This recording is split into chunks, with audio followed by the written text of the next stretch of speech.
everybody. Peace, peace, peace, peace, peace, peace, peace. Welcome to the show. Oh my God. It's like the time frame of these live streams. I don't even know. Is it day? Is it night? Hi, Teresa McGuire. Hi, SMG388F. Nina, Deborah C. Corinna. Bubblelandia. Jen O, how's it going? Long time no see in the live chats. How's it going? Claire Bear, Han Solo, Rich Mitch, Jenny Young. How's it going, everybody? Angie Unboxing, Hello. Nina, Icone della Moda, Isla. I'm drinking coffee and I'm like, it's getting in my throat. You guys, actually, I've been just, hi, Rich Mitch. Happy belated birthday again. Oh my God, you guys.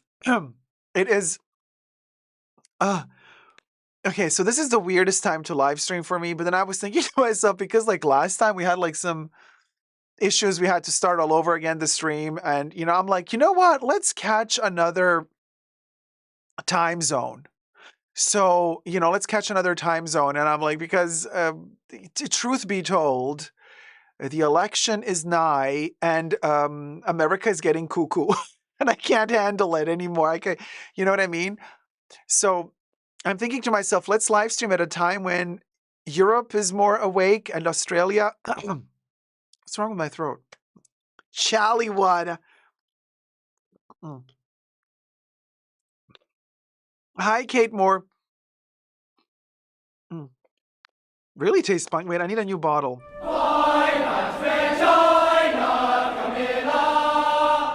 This is from the last stream.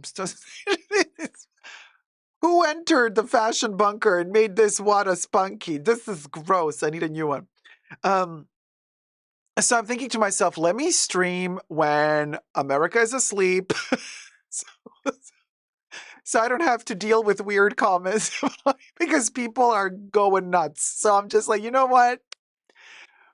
Let's wait till after the 5th of November, and then everything is gonna get a little bit more peaceful, hopefully. You know what I'm saying? Everything is gonna get a little bit more peaceful. Thumb up this stream while you're at it. Thank you so much. 'Tis the season to be spooky jolly, so subscribe, like, in this fabulous fashion bunker coffin. Thank you so much. So anyway, there you go. Hi, Easy Daisy, your first live. Welcome. And the only one that is actually here with us from the mods, still awake like a trooper that she is Terry, Teresa McGuire. Luckily, I'm not cuckoo. Exactly, Terry. You and I together. We're the craziest bunch. But thank you so much, Corinna. Loving the jacket today. Very 80s, 90s. Thank you so much, you guys. Also, what I want to say is, I just before the stream, I think this is why I'm like, because I just saw a video on Instagram and I couldn't stop laughing. I think I've been laughing for 10 minutes straight before the live stream started. I shared it to my Insta stories. So if you want to see it, I'm not going to show it up here because it has like sound and stuff and, copyright and stuff like that. But I did share it to my Insta stories. So go check it out on Super Dacob Backup, all spelled together in my Insta stories. It's going to be there for 24 hours, then it's going to disappear like all the Insta stories do. But so it's basically like a group of little kids and they're singing a song like something between Itsy Bitsy Spider and Mary Had a Little Lamb. I don't know what song it is. It's like something between the two. And there's like little boys, little girls. They're really small kids. And and they're singing and every kid is doing its own thing. And one of the boys sneezes and like the biggest snot. It just chew and boom, the thing is like this long, okay? Next to him is a tiny little girl. She looks at him and I think her mom and dad are filming her. She looks at him. She's not singing. She's like, and then she looks into the camera and the camera zooms in and her face, the face she made, and she's like, I think her whole life changed in that moment. She was so shocked. Oh, it's gold.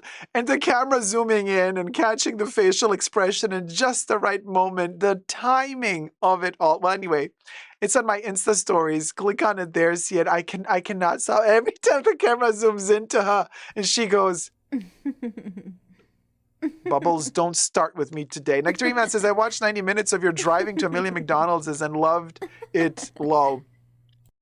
Thank you, Nectarine Man. I actually have a part 2 out now if you want to watch the continuation. Oh my God, you guys, by the way, for the boo buckets, you know what? I only noticed this once I came back home, that they gave me the wrong sticker sheet for the white boo bucket. I am so upset. This is a problem, okay? Because now I have all the boo buckets. I don't have the white sticker sheet for the white boo bucket. They gave me a blue boo bucket sticker sheet with the white boo bucket. So now basically I have doubles of the blue sticker sheet, but none of the white. I want my white boo bucket sticker sheet. Why did they? Angie says, traumatized at such a young age. LOL. I know, right, Angie? It's hilarious. So anyway, I come home and I'm like, oh, great. Let me do the thumbnail for part 2 of the Boo Bucket Challenge. Because I filmed the close-ups of all the stickers. Let me cut out let me cut out the close-ups of the stickers. Let me use those stickers for the thumbnail. I'm like, where's the white sticker? Why didn't I film the white sticker?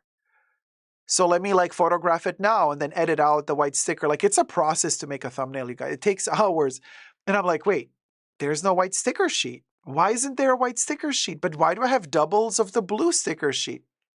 Then I realized, oh my God, they put the blue sticker sheet on the white boo bucket.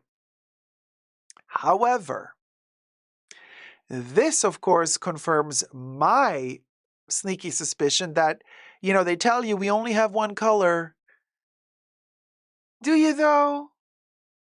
Do you though? Because why did you give me the sticker sheet of the blue bucket with the white bucket? That means you already have the blue bucket as well. You just don't want to give out the blue bucket. Okay, they told you first give out the white ones, then give out the blue, Or the first day gave out all the blue ones, now they got the white ones, but they still have some stickers left of the blue one. Either way, or they opened up the wrong box of stickers that doesn't go with the right bucket, or the wrong color stickers were delivered with the wrong buckets. Everything is a possibility, Icona de la Moda, yes, I have mentioned the Peanut Man leaving Fendi and Pierpaolo rumored to take over. Yeah, last week, I believe. So Nectarine Man says the Boo Bucket hunt was suspenseful. I mean, it went on to 3 or 4 in the morning. I mean, it was exhausting hearing no.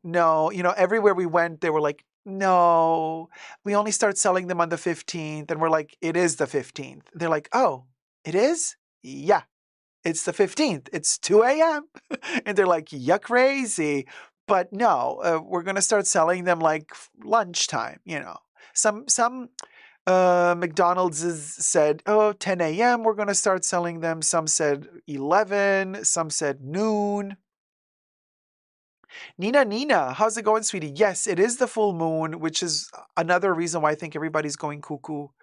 It's a weird time, So, yeah. So basically, we have Bubbles to mod, and Terry is here to mod as well. So it's just Bubbles and Terry today. All the other mods are comatose somewhere, either traveling or sleeping because the streaming time is insanity today. So, but yeah.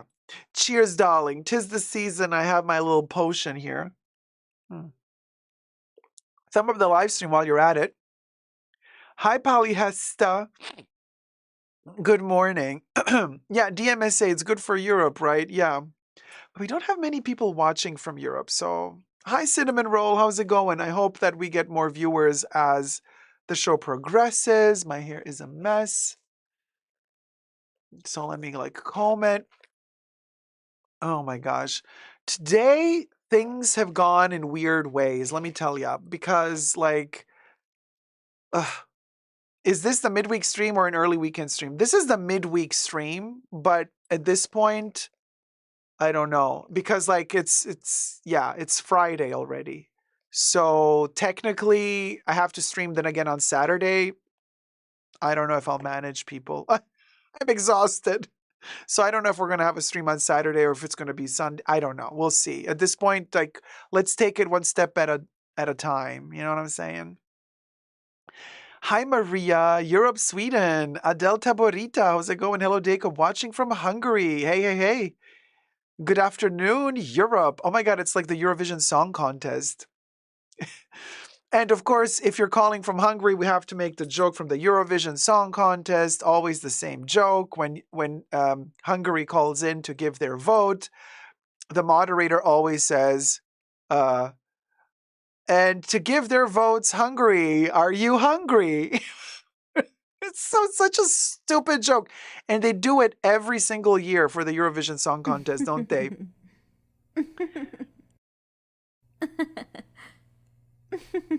Bubbles, zip it. I'm not in the mood, Bubbles. Hi, Jeanette Freeland. How's it going? Nectarine says, Sunday, please. I love these streams. Oh, thank you so much. Oh, you prefer Sunday to Saturday? Are you working on Saturday, Nectarine? Hi, Judith Montana. Hi, Jacob, watching from Canada. From your house. Glad you could join us, sweetie. It's very late for you, or really early in the morning. Grab yourself a cup of joe, like I did in my little mug. Oh my God, look at this. This is disgusting. You know what? At this point, you guys, I give up. I'll just be my disgusting self. Disgusting! Oh my God, that was loud. The coffee is dripping. It looks like the mummy is crying, or it shat itself. Disgusting. Mm. Mm. Oh, the coffee. Oh, it hits the spot. You know what? I think I managed to find the right dosage of coffee, that particular flavor of coffee that you get when you're flying coach, and they offer you coffee after the meal or as a snack. And it's the consistency of that particular coffee when you're flying. I don't know how to explain it. And I've managed to kind of like mimic that flavor by adding more coffee. I think it's instant coffee, it's instant coffee. But it makes me feel like I'm flying. Ah, I know, Terry. You're such a trooper. Terry's like, it's like 5:16 a.m. here in Oklahoma. Jeanette says, good morning, everyone. I found out today if I get a job. Oh, fingers crossed, Jeanette. Fingers crossed. Hi, Stian. How's it going? I'm drinking my coffee from my Bugo mug. Oh, Stian, thank you so much for getting the Bugo mug. Rudy says, someone want to come to the loony bin to keep me company? What do you mean, Rudy? You in the loony bin sending hellos from an asylum? Wait, Rudy, are you a patient? Or are you... I mean, I guess whatever you answer, And we don't know. Oh, Rudy says yes, sadly. Okay, Rudy, but I mean, now let's be perfectly honest here, Rudy. Like, is it healthy for you to watch my show? because my show is a little bit cuckoo. So I don't know. I don't know if it's gonna help you or if it's gonna make it worse for you. So, you're keeping it real, okay? Because to be perfectly honest with you, it's not like, you know what I mean? We're all like stable Mabel up in here. You know what I mean? One fart and we're all gonna go up in flames, okay? Period. Rudy says, no, yes, sadly, but it keeps me sane. I usually comment from my mom's account, Natasha F. All right, Rudy. Well, as long as you're feeling okay, I don't want you to get, weirdly upset by anything you see here because the show can get a little bit bizarre at times. So I wouldn't want you to have any complications. Okay, Rudy? So just be careful. You know, I don't want anybody to feel uncomfortable. Carla says, good morning, watching while doing my morning workout. Well, there you go. Look at you being all perky. Yes, Quinn. Terry says it's 3:17 a.m. your time, Dacob, so you're a trooper too. Oh, Terry, thank you, my love. We're both troopers. Both Terry and I have been going through the shots, literally, this past week. So we've both been under the weather. Terry more so than me, so she's a trooper, really. And but we're getting there. We're both feeling better. I gotta say, you know, I got a lot of like vaccinations done last week, so I'm like, ooh, but it's getting better. My body is kind of expelling this all the shite, you know. So I'm starting to feel better, a little bit less dizzy, you know, less feverish. That's why I'm also taking it slow. I didn't feel, you know, the best on Wednesday, so I was like, let me not stream. Let me just take it very slow. You know, I don't want to burn out, right? Hi, Andre. Good morning from Brazil. Just got back from my workout. So glad to find you here. Oh my God, you guys. Like, what gives? Everybody's like working out, everybody healthy, everybody's living their best life. And like, I'm the heifer going from McDonald's to McDonald's buying chicken nuggets and cheeseburgers to get a boo bucket. Enough with this laughing. Oh my God, Bubbles, seriously. Rudy says, no, actually happy that I caught the live. Okay, thank you, Rudy. Stanley says, hi, Stanley. And hi, Maria, sending doves and love. Grant Ramirez says, I'm not. Rudy says, by the way, sorry that I said hello, putas, last time. I use it as a term of endearment. Oh, okay, gotcha. Gotcha, Rudy, don't worry. The Nectarine Man says, has anyone else noticed how long the luxury sale season is on for? Wait, I didn't notice. Is there a sale going on? Wait, Nectarine Man, but you told us once in a chat that you're somewhere in Europe, right? Because I haven't noticed. Wait, guys, the midsummer sales is still going? I just bought something at 70% off? What? Zach says, oh, hi, Zach, good morning. What a treat. A Friday afternoon. Oh, good afternoon. Finishing working and Dacob streaming and looking fabulous. Well, looking fabulous. Aren't you, Alaya? But thank you. Terry says, miserable UTI. I think antibiotics are finally starting to work. Thank goodness. Ah, that is great to hear. You know, Rudy says, everyone healthy here except me. Oh, Rudy, none of us is healthy here. Let me tell you, we all got luggage. You're not alone. Andre says, we work out and eat McDonald's, LOL. Is that so, Andre? Rudy says, Debbie was like, you troll. Oh, no, Rudy, no, don't worry. I'll let Debbie know. Debbie is a nice, fabulous lady. She's there to protect me, you know, so it's like also she, you know, she has her reasons to do whatever she does. So, but don't worry, I'll explain that it was a moment. Icona de la Moda says, yes, there's sales everywhere. Here in Europe especially. Yes, UK. Nectarine Man says, yeah, yes, you're in the UK. Deborah says, Hermes is having an extra big sale. Deborah, but you need like a special invitation for Hermes. Angie says, did someone mention sales? Of course, nothing in Australia. Classic, Angie, right? Rudy says, oh my God, Hermes has a sale and I'm locked up. No, well, I think it's like invite only, right? Jeno says, ditto, we're all ratchet here. Yeah, Jeno, we're all ratchet. Cinnamon Roll says, all websites here have things that are on sale, even 70% off, but I think it's old stock. Kate Moore, so kind. Kate Moore says, Terry, get well soon. And Stanley says, Hermes on sale. What, where, when? You need an invitation. Deborah says, only 2 invitations. I don't qualify, of course. I don't qualify either, apparently. I don't care. Please said Fruit Gummy says, I just worked out, but also just ate leftover Arby's. Best of both worlds. Cha. We are living both sides of the parallel universe. I want those Hermes scarves with beads. They are fabulous. Ah, fabulous. Deborah says, but you can ask a friend to take you. 50% off, apparently, says Deborah. Yeah, I'm good. I'm good. Karen B says, hello, Jacob. I've just joined the stream. Hello, Karen B. Rudy says, by the way, Kate Moore, thank you for always providing timestamps. Yeah, Kate Moore is a treasure. A day cult national treasure. She's an icon. She's a legend. And she is the moment. Yes, she is. And Wendy Williams knows. Nectarine Man says, Lisa Villaroma, my Teresa, sends all sales on still. Well, fabulous. Don't worry, Karen, all good. Period, right? Period. Speaking of sales, I mean, you know what? You guys were so aligned. We're thinking the same. Like minds think alike, or great minds think alike. Hi, Marina. Love an early morning. It's like my dent just slipped. Love an early stream. Marina says, hi, everyone. Love an early morning stream. See ya. See you the next show, Rudy. Take care, sweetie. Deborah says, Balmain jackets are 30% to 50% off, but I've fallen out of love with them. I can understand.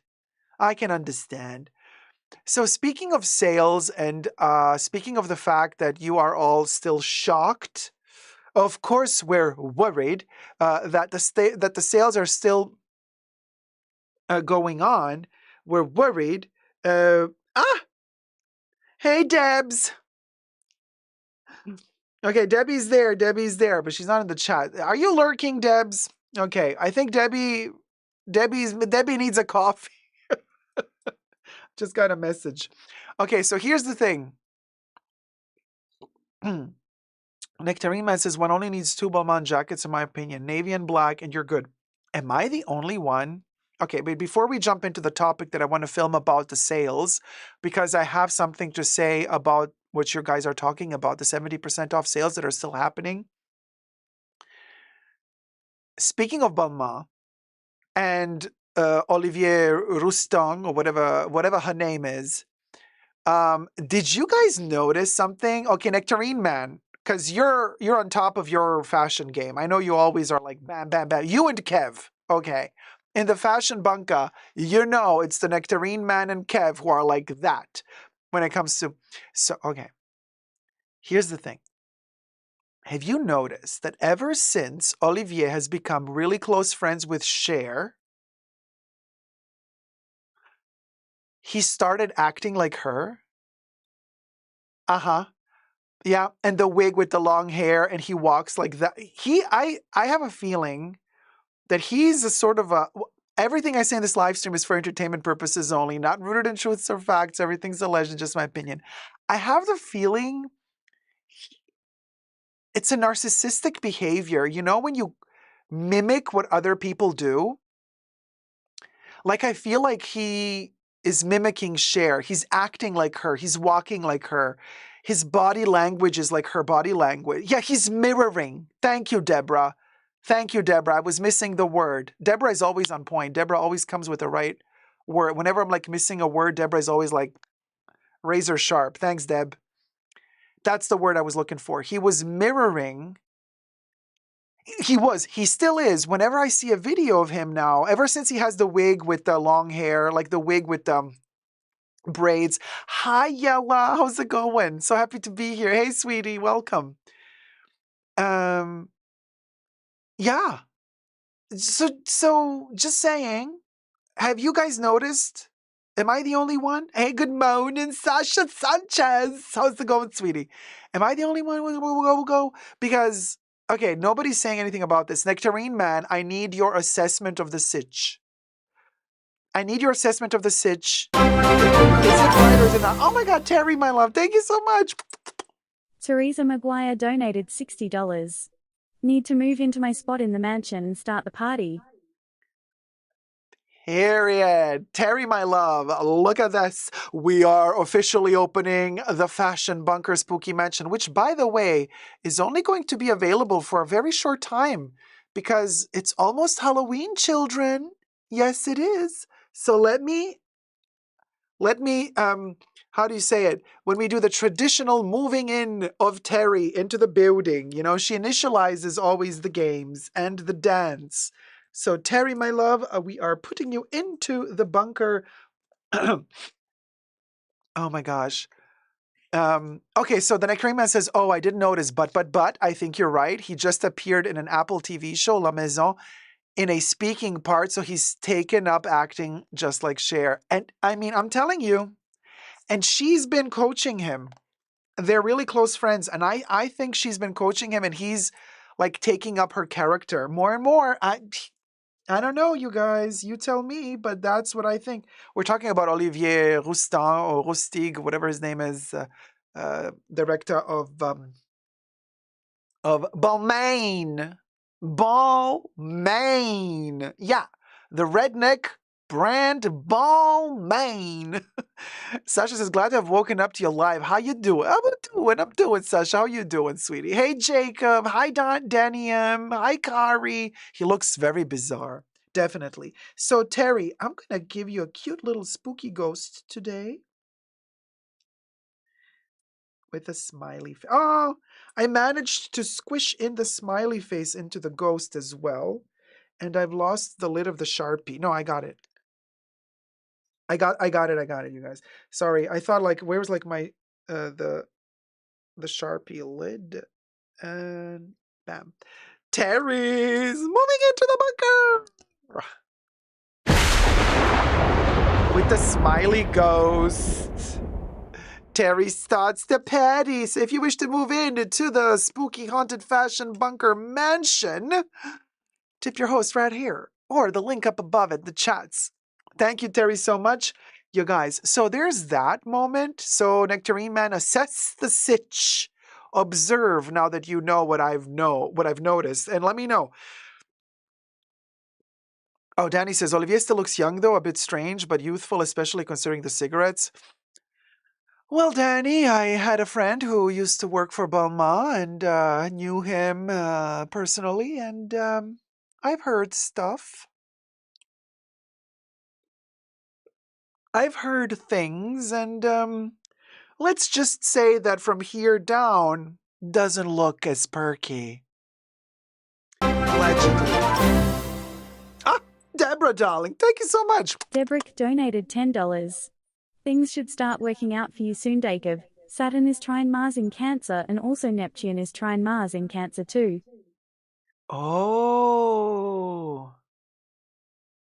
Wait, what does trine mean, you guys? Because I'm not really good at this. Things should start working. Thank you, Deborah. You're going to move into the bunker just a second. Let me try to figure this out. Working out for you soon, Dacob. Oh, thank you so much for letting me know, because it's been hell like these past months. This sounds fabulous. So it's good news, right? Okay, Deborah moving into the bunker. Right next to Terry, you're going to be, you're going to be tarot carding and stuff. Stuff. Hold on. I need a bigger table here in front of me, you guys, because slowly but surely it's filling up.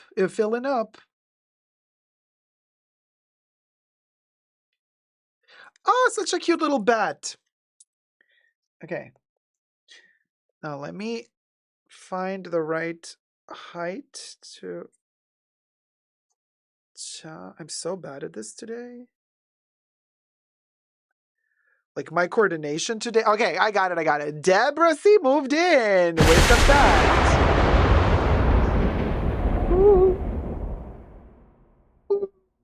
Deborah C says trine means triangle. It's a good aspect, but I can't say much more unless I have more details. I see. Yeah. Well, it's fabulous. I mean, that already is really great news. So thank you so much. Yeah. Hi, Veronique Alf. Good morning, Dacob and friends. Rare that I get you live. We'll go. Here we go. A better streaming time for you guys. Terrible for me. Actually, good for me too. I'm fine. Today I'm fine. Danny says, LOL, shade received. Oh, you go.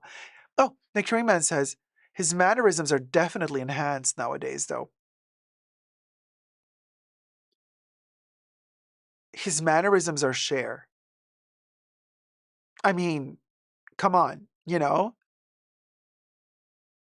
wig with the long hair. Yeah, it's braided, but it doesn't matter. Cher has had a ton of wigs, but it's like, it's her length.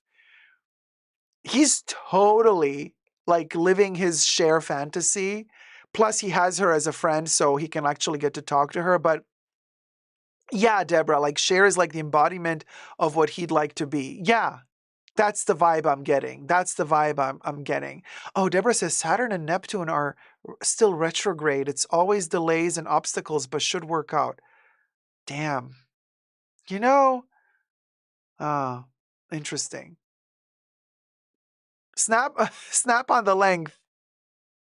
Listen, I could sit here with my long hair and do the share thing as well, but no, we dainty. We don't do it. Work out because of the trine. Oh, gotcha. The triangle. He does give Cher now that you mention it, but Cher is very inspirational. Oh, for sure, Danny. Don't get me wrong. Cher is wonderful, and Cher was right about everything. Everything she ever said in any interview, and even if at the moment when she said it, we thought, oh, that can't be true, she's exaggerating. Nope. Give it some time. Sooner or later, everything Cher says is true. Everything Cher says is true. And before you know it, you're thinking, oh man, why is she saying that? And then like a couple of years later, you're like, oh my God, what she was saying was true. Was true. Cher is amazing. A wonderful human being. Everybody here talking about Cher has only the nicest things to say, really the nicest things to say. And she's just wonderful, really. I have not seen one single instance anywhere with Cher where I thought to myself, not one time, not one single time. I always felt wonderful vibes from her. And Danny says Cher did a great job at the Victoria's Secret fashion show. She still got it. But what the hell was that runway? Oh, girl. Did you notice, though, that runway, they live streamed it? And right after the live stream was over, it already had like 1.6 million views. So I started thinking to myself, did they buy some of those views? Because they didn't really advertise that they were going to live stream. Like 1.6 million views. I mean, I get it. There's a lot of heterosexual men who are horny AF. But nowadays, everybody has access to the internet. You can just turn on a little something, something and, get it over with. You don't need to watch ladies in fully dressed still because the giblets are covered up and get aroused by that. I mean, there's other ways. You know what I mean? Like 1.6 million views during the live stream. Oh yeah, Nectarine Man. As for Tyra, yeah, let's just leave it at that. Yeah. Arts and crafts, Danny M. The Wings. Chauvin says, I read some comments on one video. Everyone was like, why was Tyra wearing that? Tyra came back out of retirement for this show, okay? Oh, Deborah says, but the girlfriend can watch it with the guy. That's the idea. Cinnamon Roll says, it looked terrible. It looked like a beauty pageant of some little city somewhere. Isn't that the magic of Victoria's Secret after all? Andrew says, I don't know. Even here in Brazil, where we don't have Victoria's Secret shops, resellers, it was so big. Everybody that likes fashion and the girlies were talking about it. Really? Interesting. A share is a chair is a share. Hello, Joseph Kosud. Wow, look at you. The poetry. Shaban says, yeah, from what I saw, that's exactly what it looked like. No, Bella Hadid got to go, Danny. Seriously. Girl, I got secondhand embarrassment. Yeah, no. No. And Christy Turlington's Nepo baby on the runway as well. Nah, no. Let's just, no. And I'm like thinking to myself, these top models are gorgeous. We've had them in the 90s. Do we really now have to have their kids as well? Why? Why does everything has to be this class system, Where like you're born into it. Like there's no way you can change your fate or anything. It's like, yeah, your mother was a model, so you're gonna be a model too. I'm like, not necessarily. Not necessarily. I mean, as much as I love Kate Moss, Kate, I love you. I respect you. But your daughter, she's not model material. Okay? She looks like a lovely girl. Lovely girl. Lovely. Sweetheart. Okay?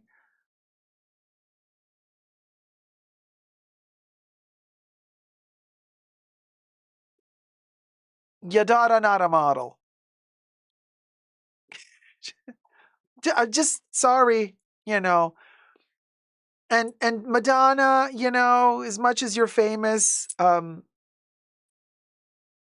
Rocco, artist? Oof, that's a big word. Artist attached to his name. And he already gets to show off the arts and crafts that he does on Art Basel because he's your son. You know, I've seen really good artists that don't get a break. Really good young artists, very talented, that just don't come from any background, so they don't get a break. Okay. And he's taken up somebody else's space because he's your son. Let's not kid ourselves about this. Rocco Ritchie? Artist? Good artist? Okay. You know, so, and I'm really annoyed. What I'm seeing at the moment is like this change of guard that we're witnessing between, oh, so we've had all of these stars in the 80s and in the 90s, all of these famous musicians, all of these famous artists, all of these famous actresses, actors, blah, blah, blah. And now, pardon me, in 2024, not just 2024, but already since a couple of years now, we're experiencing the kids of all of those people starting to take over the entertainment industry. And I'm just like, no, why can't we have something new? Oh, yeah, Gemma, sounds like Northwest and the Lion King. Oh my God, that was so sad. Yeah, and everybody who was sucking up to Kim Kardashian were like, oh my gosh, she was amazing.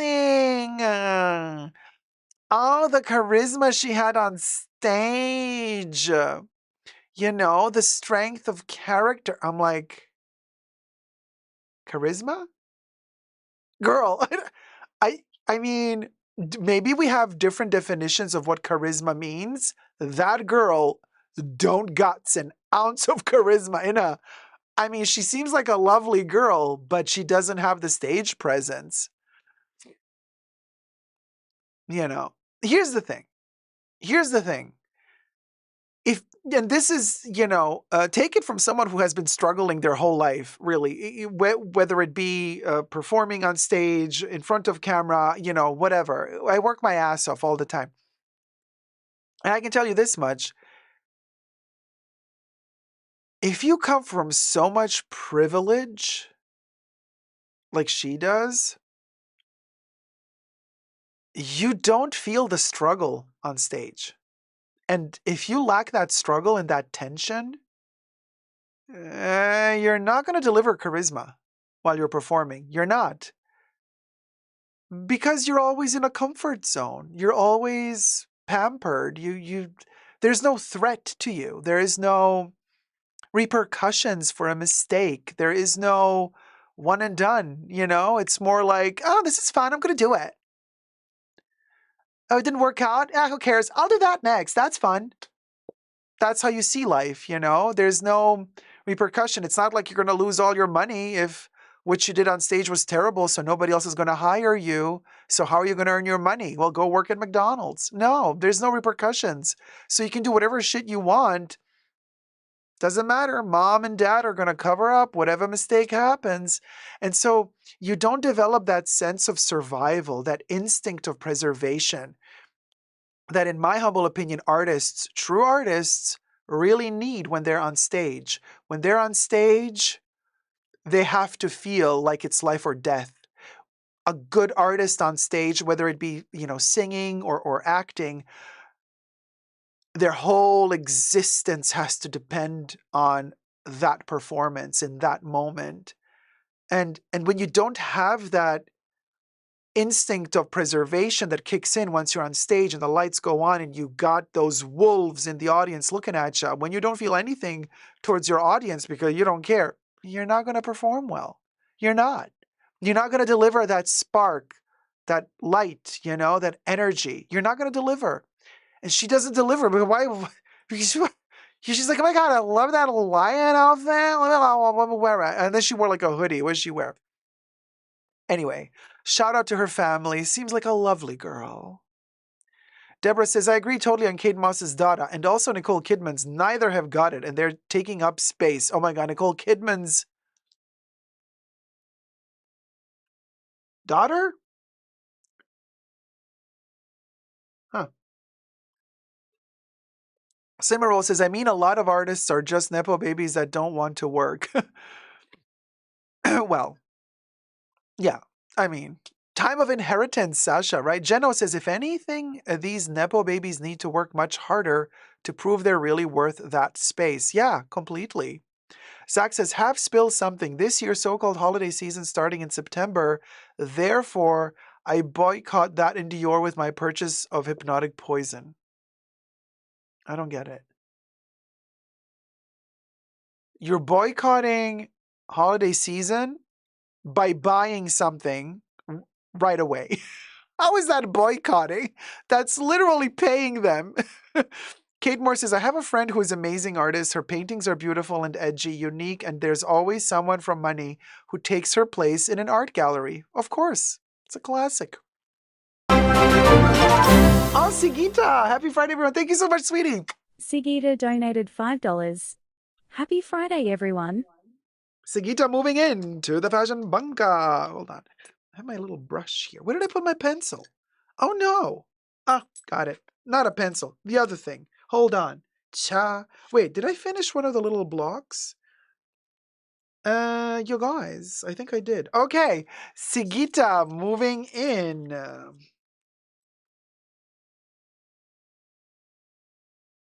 With candy corn. Right next to Terry. There you go. We're all cozying up together.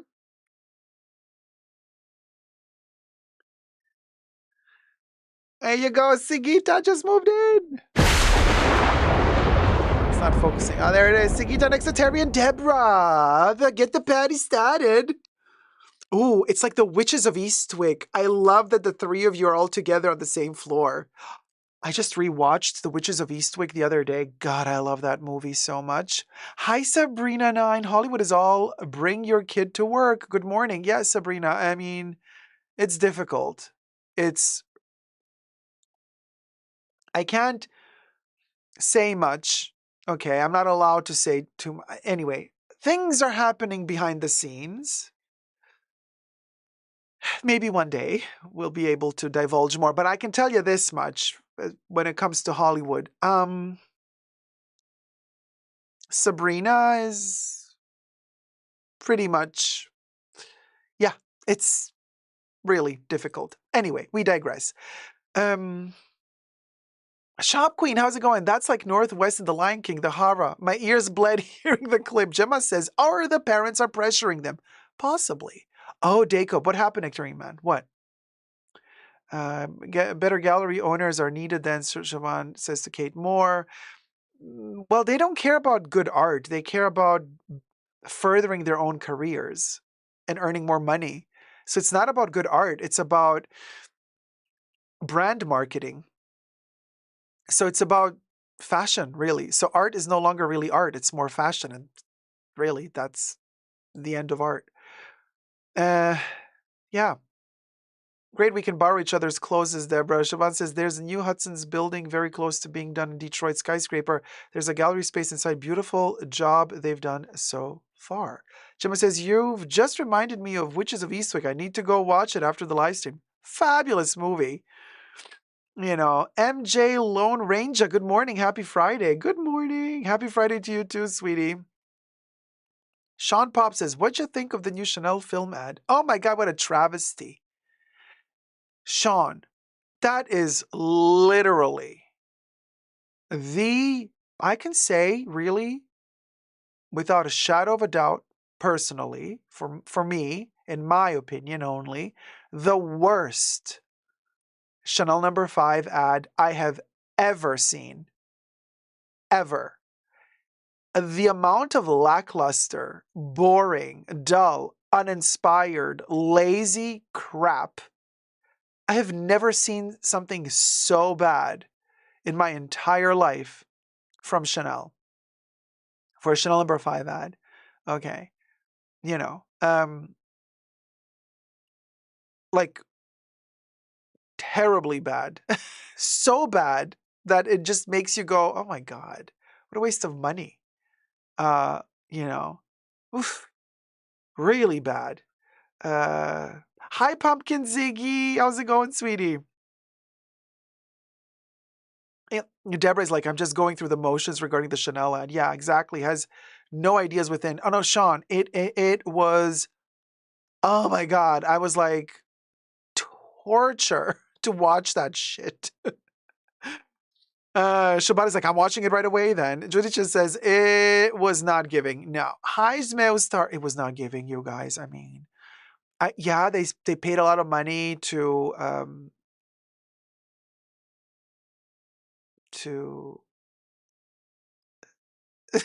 the Barbie one. What's her name? The Australian one.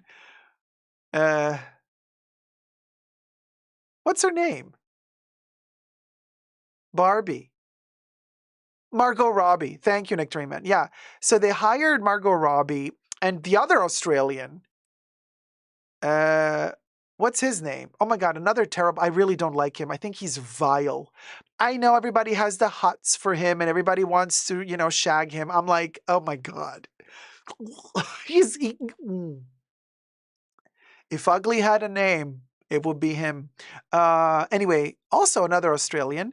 And so they're like in this ad together. He has nothing to do with Chanel. Like, I do not see it at all.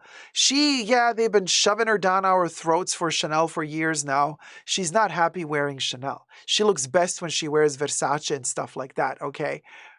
Thumb up the live stream. Thank you, Inga T. Thank you. No chemistry whatsoever, Deborah. I completely agree with you. What's his name? I forgot his name. Oh, yeah. Elordi, whatever his name. Oh my God, no. Uh-uh. I cannot I cannot stand. You know what? I gotta say, in general, this entire new generation of upcoming actors in Hollywood, like the young male ones that are like sold to us as sex symbols, I'm like, what? Maybe the young generation likes that sort of aesthetic. To me, they are vile. I can't. I'm like, and don't get me started on Chalamet not. No. The little beady, pointy little chin and the little nose and he looks like a little mouse that's always lost in the waters. Get in the water. Oh my God, I've seen the little lady sing, get in the water.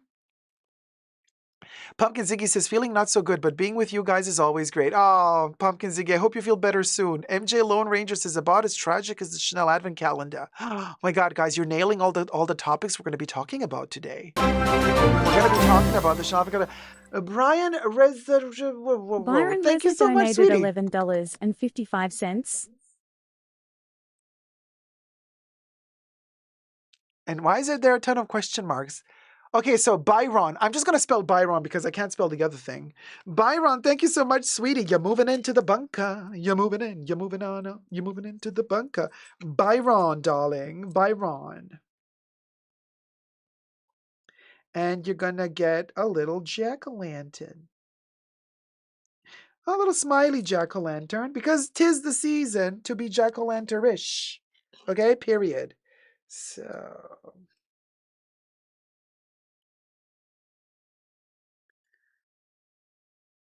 these were heart emojis. Oh, thank you so much. Okay, so the question marks were heart emojis. So why did Bubbles do that? Bubbles has been boycotting me lately, you guys. So Bubbles in her rebellious phase. Byron, darling, here you go. You're moving in with the jack-o'-lantern. Here you go. Woo. Oh, thank you so much. If you wish to move into the spooky bunker. Oh, Isla just moved in as well. Thank you, Ayla Isla. donated $10. Dacob, put me in the kitchen. I will be cooking up trouble in my cauldron. Ooh, witchy brew. Isla, perfect. Okay, we're gonna do kitchen. Kitchen duty for Isla. Okay, Isla with the cauldron.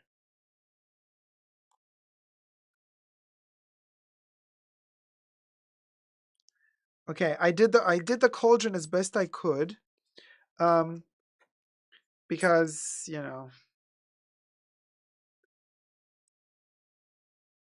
I know, I think, you know what? You tell me. I think the cauldron turned out okay. Let me know, you guys. Because it's very tiny, right? Okay, look, I think it turned out. Why can't we see anything? There it is. I put basically. There's the cauldron, and I actually made a little fire underneath the cauldron, so it's like boiling already.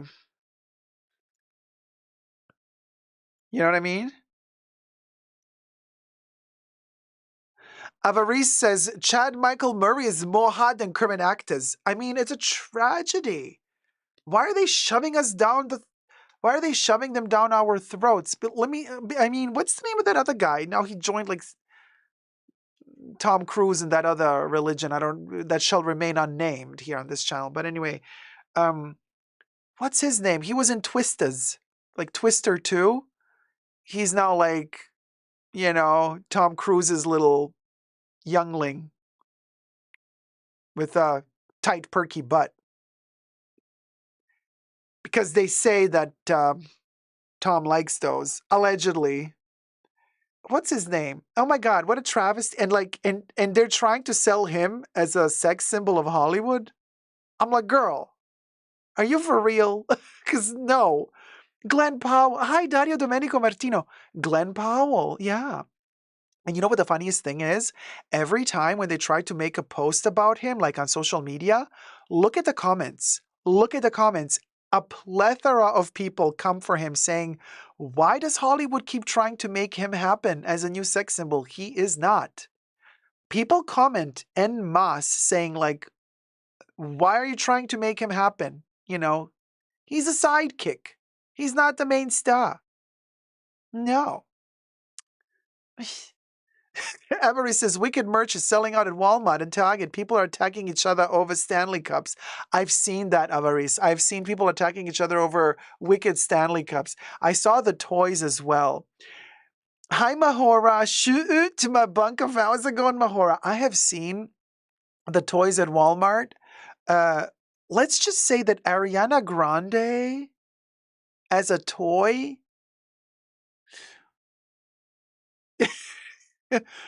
They did something with her. They made her head look a little bit too big for the body. Very disproportionate. You know what I'm saying? Yeah. Oh. So, wait, sorry. I remember. No. What? Byron. Byron says, wait, is that you? Byron, yeah. Deborah, yeah. Very proud that my family is in part originally from Iran. Both my parents were born in Tehran, even though my mom's side is from the Caucasus. So, do you know that Iran has the best galbanum flowers and plants of the world, and that Chanel used to import Iranian galbanum to produce Chanel number 19 in the 70s? So if you get a vintage Chanel number 19 extrait, chef's kiss, it's Iranian galbanum. It's the best in the world. So yeah, for sure, Jeno. Margot Robbie is more like Versace and D&G type. Not really Chanel girl. I agree with you. Yeah, really agree with you. You know. Mahora says Ariana is a toy. Shaban says the blonde looks terrible on her. I guess she can't afford better. I mean, that was her character, I guess. I don't know. Judith just says those toys were an unfortunate experience in toy design. Don't we know it? Oof, that head, though. Gemma says, what actress do you think would work better with Chanel? Margot is definitely more Versace. Oh, I've said this in many other live streams, and I'm gladly repeating it again now. Winona Ryder. Winona Ryder. Winona Ryder for Chanel. Avaris says, I agree, Dacob. Those toys don't work. Idina Menzel and Kristen Chenoweth, any day will be better. Always the original Broadway cast, period. Rafaela Santos says, I'm a newbie on the fashion world. In the fashion world, and I want to renovate my closet with the brands Boss, Coach, Gant, Massimo Dutti, Timberland, Kate Spade, Burberry. Are these good brands? It's not about the brand, sweetie. It's about what suits you personally. If you like it, wear it. That's how it is. That's how it is. Ah, thank you, Jeno. You like the cauldron. Zach says, Dacob, you forgot to demonstrate Ariana Lay. Lay? Ariana Lay? The Rihanna performance? Yeah. There you go. Yeah. Yeah. Here I go with Jen. Good morning, sweetie. Siobhan says, I don't know. They could have done something to make the blonde look better. Zul better with the blonde. Zul better. Hi, Evian. How's it going? Hi, Dacob and everyone. Hope you're all doing great. I'm at work and having a short break. Happy to see you. Happy to see you too, sweetie. Deborah says, she is beautiful, and I agree. A darker, high contrast look is better than blonde for her. Am I still friends with Paul from Paris? We used to be good friends. You used to be good friends? We're not in touch. I mean, we are on totally good terms, but we're not really in contact at the moment. So, but I love Paul. Oh, Zach says yes. Yeah. There you go. Ariana Grande. That sums her up in a nutshell. Yeah. Gemma says, I 100% agree. Winona would be better. I do believe that Chanel want more of a younger actress. I don't know what Chanel just wants more money, honey. More Instagrammable. I don't think that Margot Robbie's Instagrammable, though. I don't know. Rafaela says, yeah, I like the products that they sell, but I don't want to spend my money in brands like Dior and brands that quality is not good. Well, no, then don't. Don't let anybody force you. You buy what you like. Shaban says, can you be a top model today without social media accounts?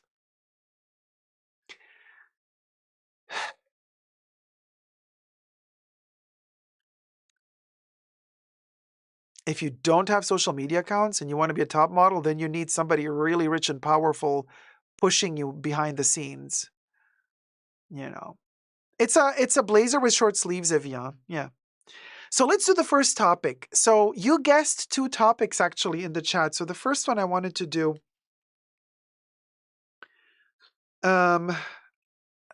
where luxury fashion brands were left with billions of dollars of unsold products. So you were talking about, well, yeah, let's do this.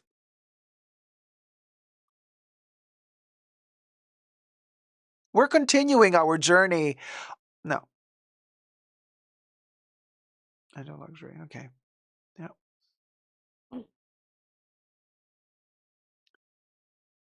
We're continuing our, no, what the hell am I saying? Series. Got it.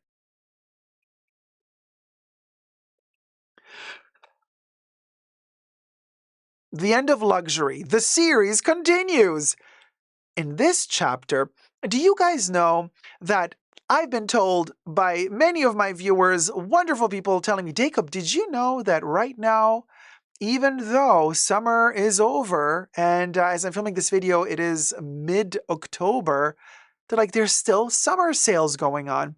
We are still experiencing, in many cities across the world, up to 70% sales on luxury fashion items, luxury accessories, and also your regular fashion accessories, which is kind of unheard of because in the past years, we haven't been having much of that going on.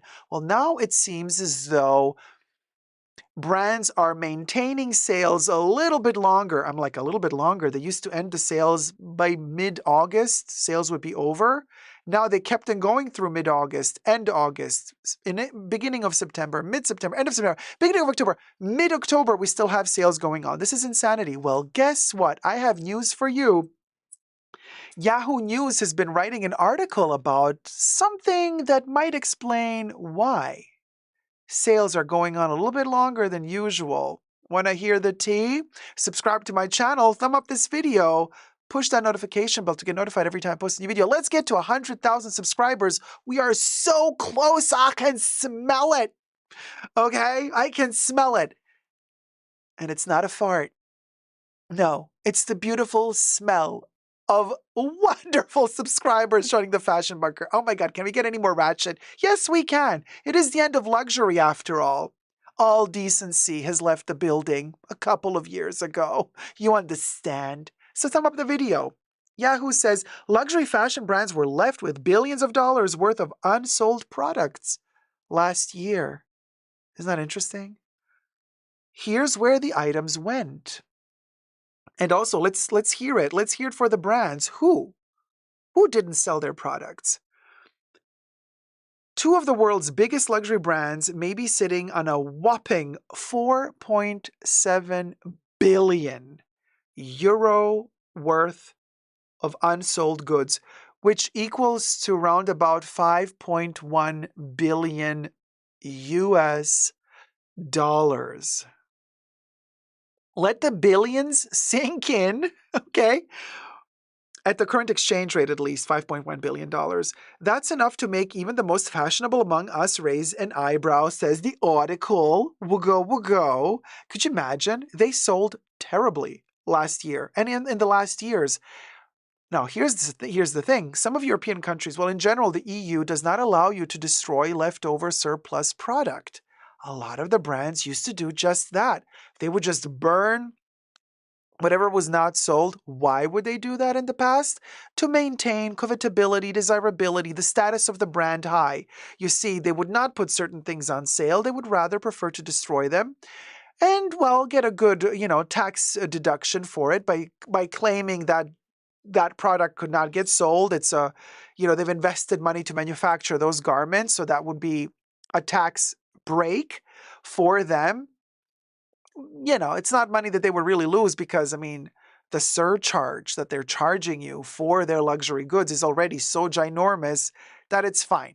If they sell you one bag for $10,000, that one bag could pay to make at least 100 other bags. You know what I mean? It's like the luxury pricing is insane. So what's happening, they say? So LVMH, yeah, Mr. Bernard Arnault, look at the little trickery and sorcery. And Kering, the parent companies behind brands like Louis Vuitton, Gucci, Saint Laurent, saw their unsold inventory more than double between 2014 and 2023, just last year. According to La Concheria's Summary of Business of Fashion Analysis.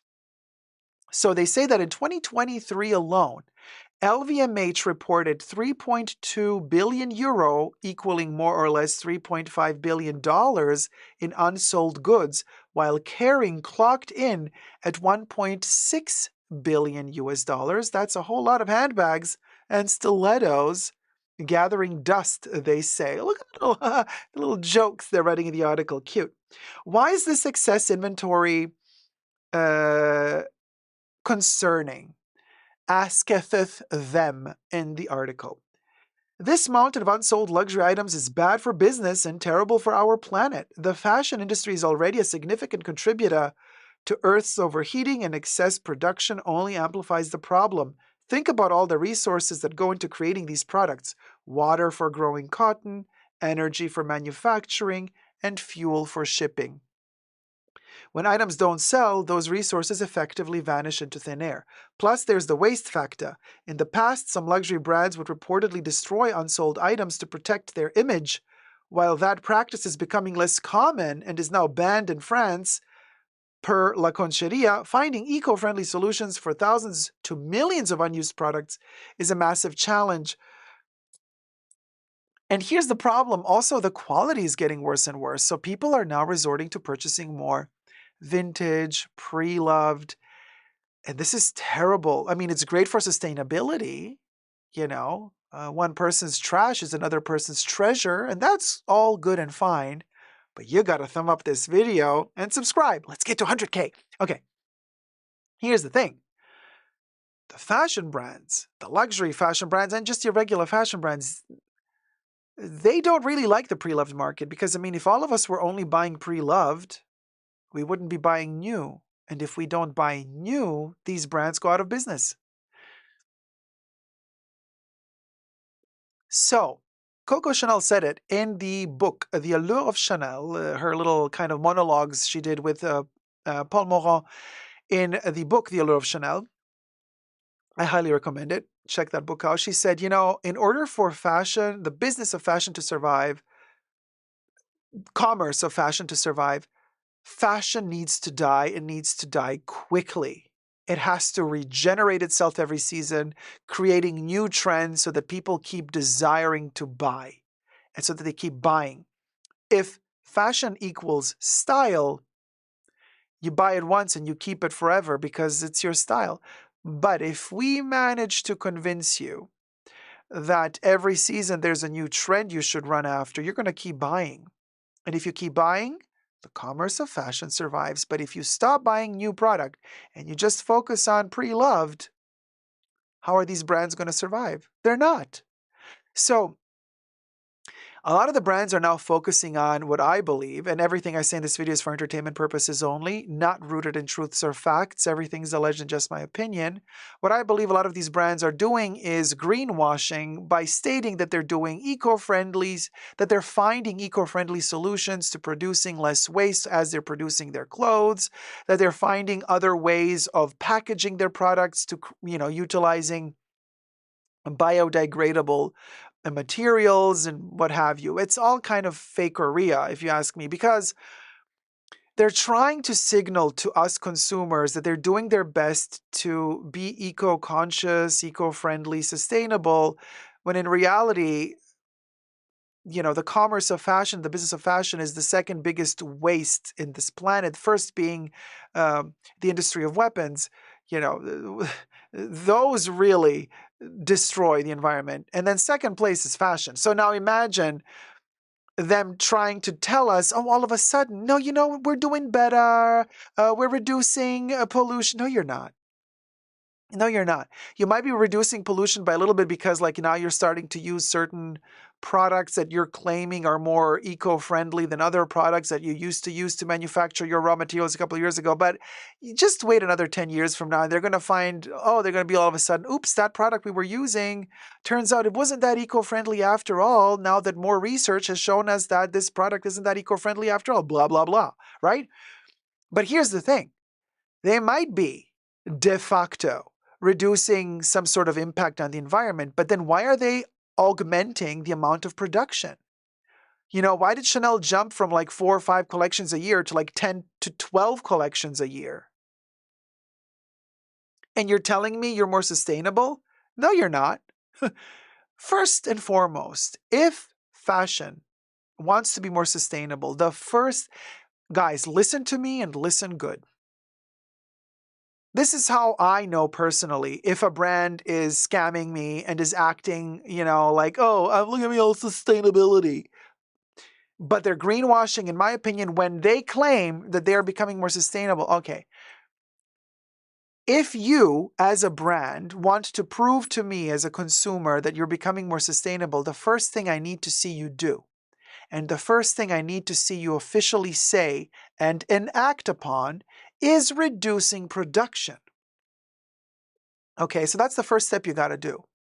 So if Chanel came out saying, we are committing to more sustainability, eco-friendly production, okay, so hence we have decided that we are going to no longer release 10 to 12 collections a year, but we're going back to 4.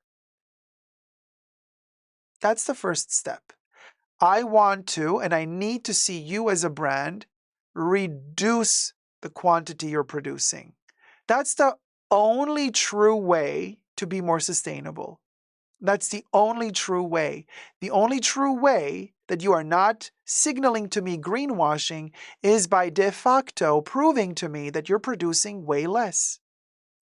You need to produce less. All of these brands, they need to produce less. Something that Vivienne Westwood did while she was alive, she actually cut all of her other brands off. She used to have Vivienne Westwood Red Label, Gold Label, Vivienne Westwood Man, Vivienne Westwood Anglomania. Then she had little extra lines that were done in Asia, like handkerchiefs, all extra, like, then she had unisex, jeans, all that's the collaborations with Lee Denim. She cut all of that while she was still alive. She was like, no more Red Label, no more Gold Label. It's all going to be labeled Vivienne West. No more Man Label. We're just going to do unisex, Vivienne Westwood, and the Gold Label. That's it. 2 collections a year. Very consequent about it. World's End is a whole thing that lives on its. World's End doesn't do. It's another label by Vivienne Westwood, but World's End doesn't manufacture seasonal collections. World's End works with whatever materials are left over. And they keep producing classics. So stuff that she did in the 80s, you can still find today. But that's a whole other concept. The World's End concept is so limited in quantity. It's a drop in the ocean. And but these other brands, these luxury brands, are signaling to us, we're working on sustainability. But you're not. You keep upping your production numbers. So now we have this issue where LVMH, which drops a new collection of bags like every week at this point. I've completely lost count of how many collections they launch every year of their accessories alone, let alone clothes. They're saying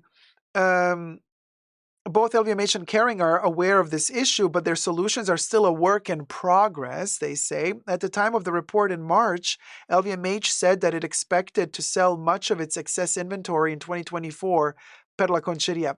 How are they going to sell their excess inventory from the past years in 2024 when they don't do sales? I know they have that weird website where Louis Vuitton does some, but that's not the sale we need. You need to have a proper sale. Anyway, meanwhile, Kering says it's been working on more sustainable production practices across its brands, including waterless dyeing and supporting regenerative farming practices, which supports biodiversity by prioritizing soil health and aims to avoid toxic chemical fertilizers and herbicides, among other things, as the Natural Resources Defense Council explains. Please give me a break. And then they're going to sell us clothes that fall apart after one wash, and they're going to claim, well, it's sustainable. No, honey, then don't charge me triple the amount you used to charge me for your clothes in the past for something that doesn't last. It's worth noting that luxury brands aren't alone in this struggle. The entire fashion industry grapples with aligning supply and demand, especially given the fickle nature of trends, and the fast fashion sector is one of the worst offenders. Luxury has become fast fashion. Why don't these articles get it right? Luxury fashion has become fast fashion. You cannot expect to have high quality, high end luxury products if the luxury brand is launching literally one collection a month. No. You don't have the time, you don't have the resources to keep manufacturing and producing at the highest level and the highest quality, but keeping it so quick, the turnaround so quick. No, you know what I mean? So anyway, innovative recycling technologies are emerging to break down unsold textiles and apparel into new products, creating a more circular economy for fashion. Yeah, that also is not as sustainable as they wish you to believe it were, because again, it's greenwashing at the end of the day. Now, the comments under the article are interesting. People are not really understanding how things work. So one person comments, it's only because the companies convinced people that the brand was so exclusive that makes it worth so much. I doubt the cows and pigs are any better than those whose hides sell for less and the fabric isn't woven from precious metals on gold looms. Gucci is only worth more than Wrangler because advertising convinced people it was. In a way, this is true. A lot of money goes into creating awareness about a brand and building its reputation, and many years. It takes also many years. And then there's the payoff, because you've been around for so long and you've been so consequent with your style and with your signaling of your reputation to the world, you can afford certain prices, if you may, right? But yeah, um, somebody says supply and demand, make less inventory. Scarcity reinforces the high price and will exacerbate demand. I'll guarantee you'll not find these high-end goods at the liquidation store. They're shredded. Somebody believes that they're still finding loopholes to shred these items. Denise says, I've had my eye on a beautiful Michael Kors bag for months. At $450, a lot for me, but not to some other people, I finally found a gently used one on Poshmark for $200 and I bought it. It's a great shape, it's in great shape, and I'm glad I didn't pay full pop. Somebody else says, why don't they put the unsold merchandise on sale? It's beyond me. I don't understand how the takeaway for these companies is to destroy merchandise, because it will cheapen their brand to have a sale. People aren't buying their overpriced designer goods when they can get a good knockoff for under $100. The waste is disgusting. Then somebody replied to this comment saying, it will dilute the brand if they are as great as they claim, as the claim a sale would hurt their reputation. Just buy is the chant. Then everyone will just wait to end of season sales and no one will buy them new. It will also cheapen the brand to show that you can get their products for cheaper. Yes, it's all psychological. It's all psychology. It is all literally psychology. This is why a lot of luxury brands do private sales only, on invite only. If you're a good customer, and how can you become a good customer? If you buy a lot of stuff at full price. If you bought a lot of stuff at full price, then they allow you to access the sale from time to time, you know. But if you haven't bought anything at the luxury brand, chances are they're not going to give you a special invite to the private sale. So there's that as well. But the only way that these brands really can, luxury brands, can keep sustaining their luxury appeal is by acting like they don't need to reduce the prices of their items. Like they don't have economical problems whatsoever. But then behind the scenes, what they do is they do everything in their power to trick the books to make it seem like, if they are a publicly owned company with shareholders, to make it seem as though they're making a profit. But how do they keep appearances up? By cutting corners wherever they can, hiring less staff. So in their boutiques. So now one sales associate all of a sudden has to do the job of 3 sales associates from years prior. Their shopping bags are produced with lower quality materials than they were the years prior. You cut costs there as well. You know, all the packaging, wrapping papers and stuff, produce them in lower quality. So try to source out production elsewhere. You know, try to find sweatshops to make it for you. Look what happened at Dior, LVMH's Dior in Italy, when the courts had to, the Italian court system had to jump in and take over Dior and say, wait, hold on, we're going to have to administer this thing. We're going to have to follow suit and see what's happening here, because they caught them, you know, buying for $53 bags produced in sweatshops and then selling them for 2,600 euro in the shops. Somebody incorrectly on television, by the way, just a couple of days ago, and this is shocking to me. Although, is it though? On Fox News, of course, they keep on, you know, saying the wrong stuff. So somebody reported, a reporter of all people, saying about this incident with the Dior bags, you know, being purchased by LVMH for $53 or euro, and then sold in their Dior boutiques for 2,600 euro. The person said, "Oh, what did they say? They said it took $53 to make the bag." I'm like, no, no, no, no, no. No, you're completely wrong. Those $53 that LVMH paid the sweatshop, there's still profit there. Okay? The owner of the sweatshop earned money on that bag. So the person who made the bag, the actual worker who made the bag, they're not earning $53 for that bag. No. But to manufacture that bag, it took the sweatshop maybe $10, $20. Of those $10 to $20 that it took them to make the bag, they're paying the worker $2. You see what's going on here? So they still have a profit. The sweatshops still make a profit off of that $53 bag that they're selling to Dior. That Dior is then selling to you, sucker, for $2,600 or euro. But that bag that the sweatshop charged $53 to LVMH for, they didn't spend $53 to make that bag because they're still making a profit off of that bag. So they spent maybe 10, 20 bucks total. And everything else is profit to them. So the bag that you're buying for $2,600, but you can imagine how expensive the material costs are that they used. Those are your luxury raw materials that were used for that bag. Let that sink in. And then to the point that people were mentioning about, replicas and dupes being like the way to go. Most of these luxury items are made in sweatshops at this point. Most of these luxury items from these luxury brands are manufactured in countries, third world countries, where there's poverty, where your minimum wage doesn't exist. It's about really slavery at this point, So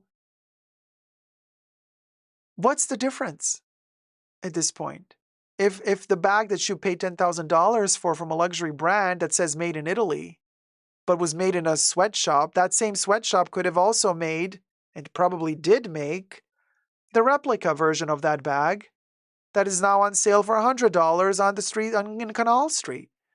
So there's no more guarantee, is what I'm saying. These brands, like, we're on to them. We're on to you, luxury brands. Like, you can't scam us anymore. Like, we know.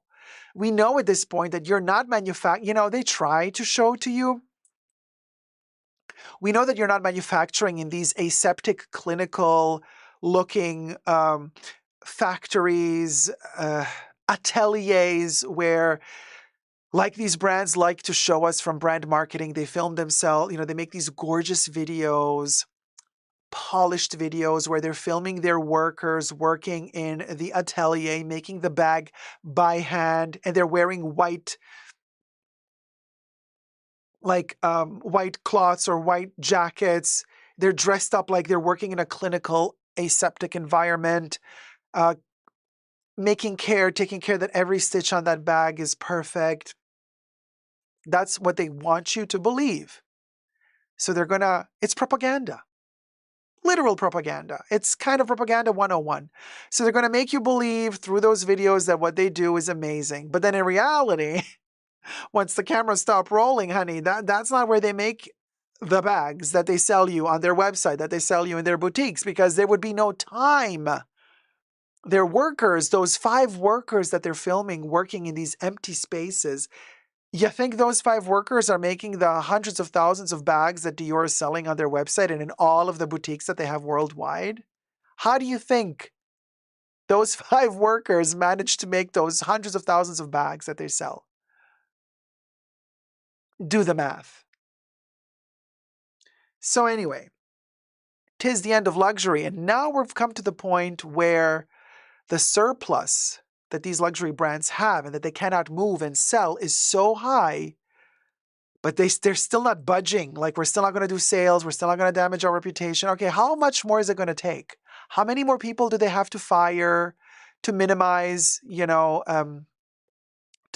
having to pay salaries, to minimize having to pay, health insurance? Because outside of America, if you're working in Europe, legally, the job giver also contributes to the payment of your health insurance. So, how many more workers are you going to have to let go to keep up appearances? I've been told years ago that LVMH allegedly fired their whole quality control team. And I'm like, oh, interesting. Maybe that's why, like, most of the bags I see from them are like cracked, damaged. They don't look really well. The leather doesn't seem to, be consistent throughout the same range. Like, you're seeing You're seeing, I've seen Speedy bags at Louis Vuitton where one handle has one texture, the other leather handle, the Vaqueta leather of the monogram Speedy, like they have two different textures. The leather grain is not the same on the two handles. I mean, like this didn't happen back in 2005. It's happening now. It's bad. And yet, the Speedy that used to cost $400 back in the day that was gorgeous quality is now $2,000 with terrible quality. So why are we paying more? Because now whoever buys it has to pay, extra for the lack of money that is actually coming into these brands. They have to answer to their shareholders. So it's if they find a sucker who's willing to spend $2,000 on this bag, they're going to make huge margin profits, much more than they used to make margin profits on a bag that was better quality back in 2005. That's the math. The math is money, not quality, heritage. Oh, we're making this stuff because we believe in the brand, family values. Okay, katsistayadi. Family values don't exist. It's money. So the second luxury only becomes about money and not heritage, luxury dies. At least in the fashion field.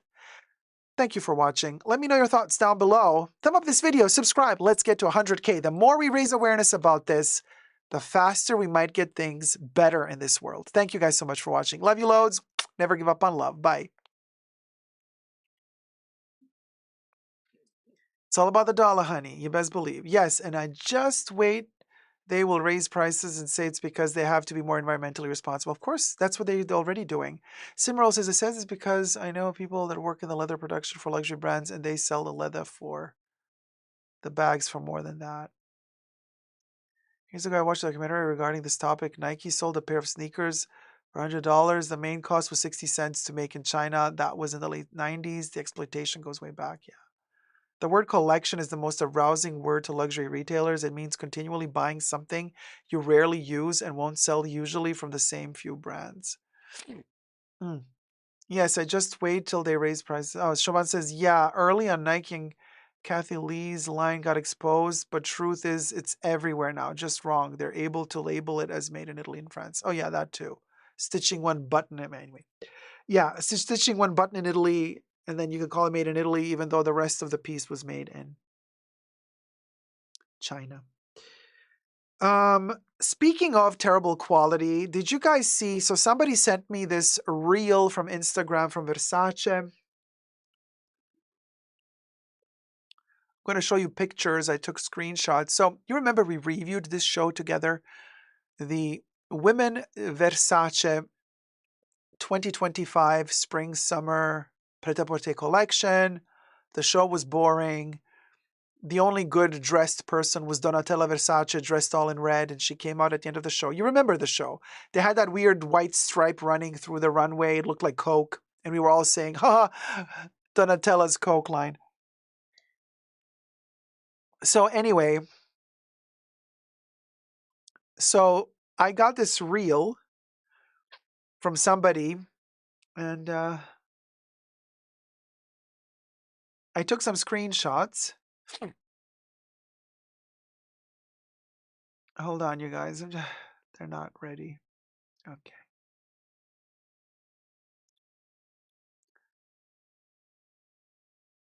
And I want to share with you what happened. So basically, one of the models from the runway, she was walking and walking. Hi, Didi Bean. Good morning.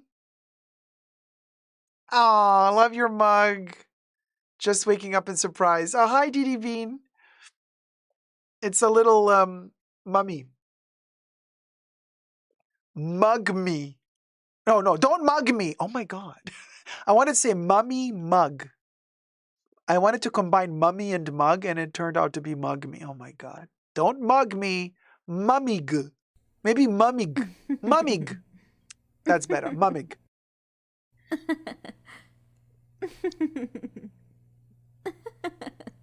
Zone bubbles.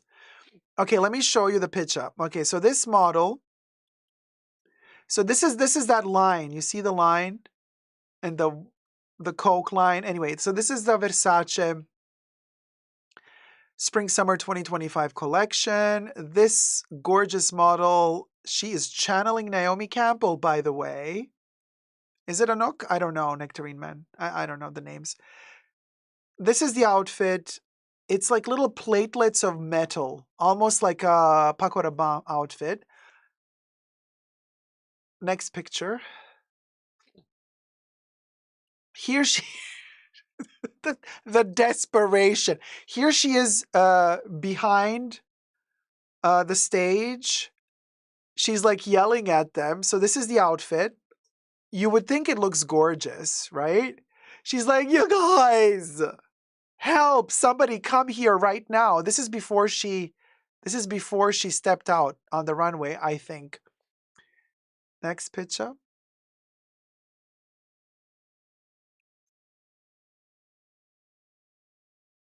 This has not even been worn yet.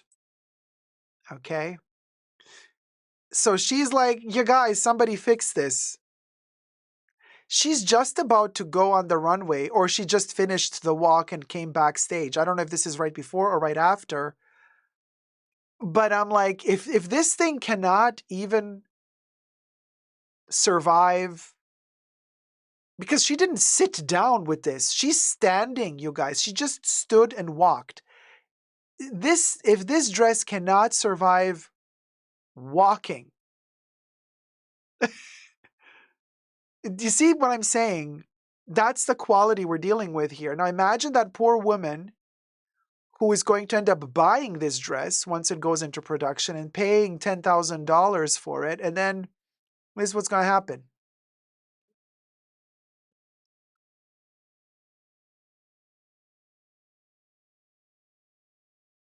Sean Pop says this model only agreed to walk in shows if she wore her own hair, though it seems for Versace she dons a straight wig. Interesting, Sean. She was channeling Naomi Campbell, wasn't she? Wasn't she? Look at that. Now you tell me,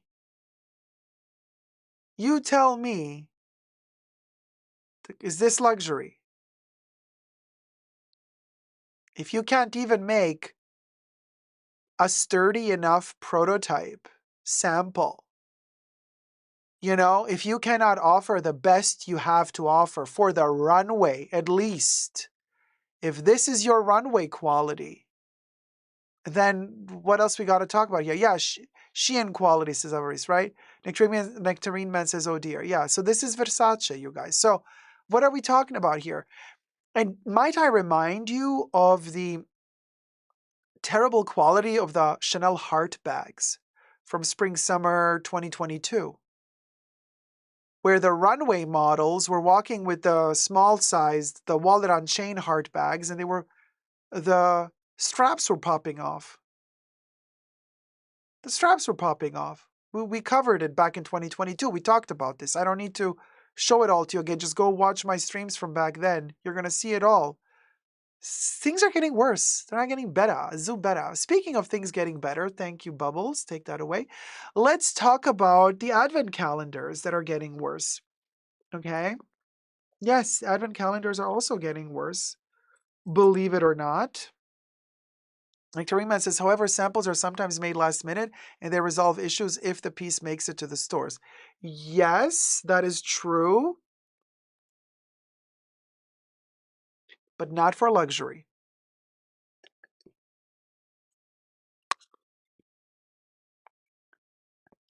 Oops, my powder just fell. Okay, got it. Vivian says, my question is this dress comfortable enough to sit on? It looks stiff for me. No, I don't think so. It's just for a red carpet. You know, I discovered yesterday that in my country, Portugal, we have factories of luxury brands that produce their products here, and the salaries are the lowest possible. It's €3 to €5 per hour. Yes, Rafaela Santos, even Chanel manufactures in Portugal certain cotton items, towels, neckerchiefs, handkerchiefs. Chanel also produces in Portugal, by the way. Sabila says same happens in Spain. Yeah. Good morning, Finley. How's it going, sweetie? So, my hair. My hair. Okay, let's do this one.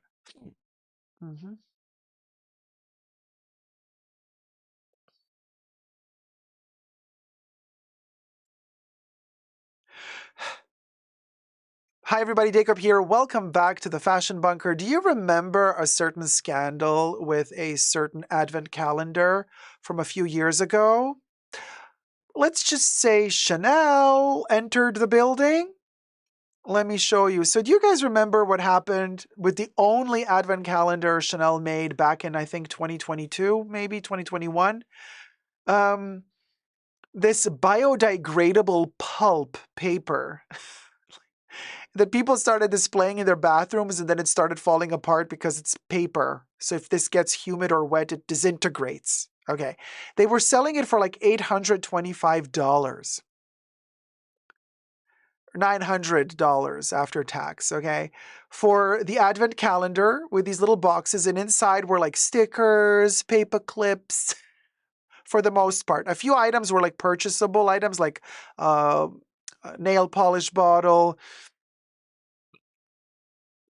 I think there was the smallest 35 ml bottle of Chanel No. 5 perfume, but like basically the products that you could buy were worth like $260 more or less. Everything I say in this video is for entertainment purposes only, not rooted in truths or facts. Everything is alleged and just my opinion.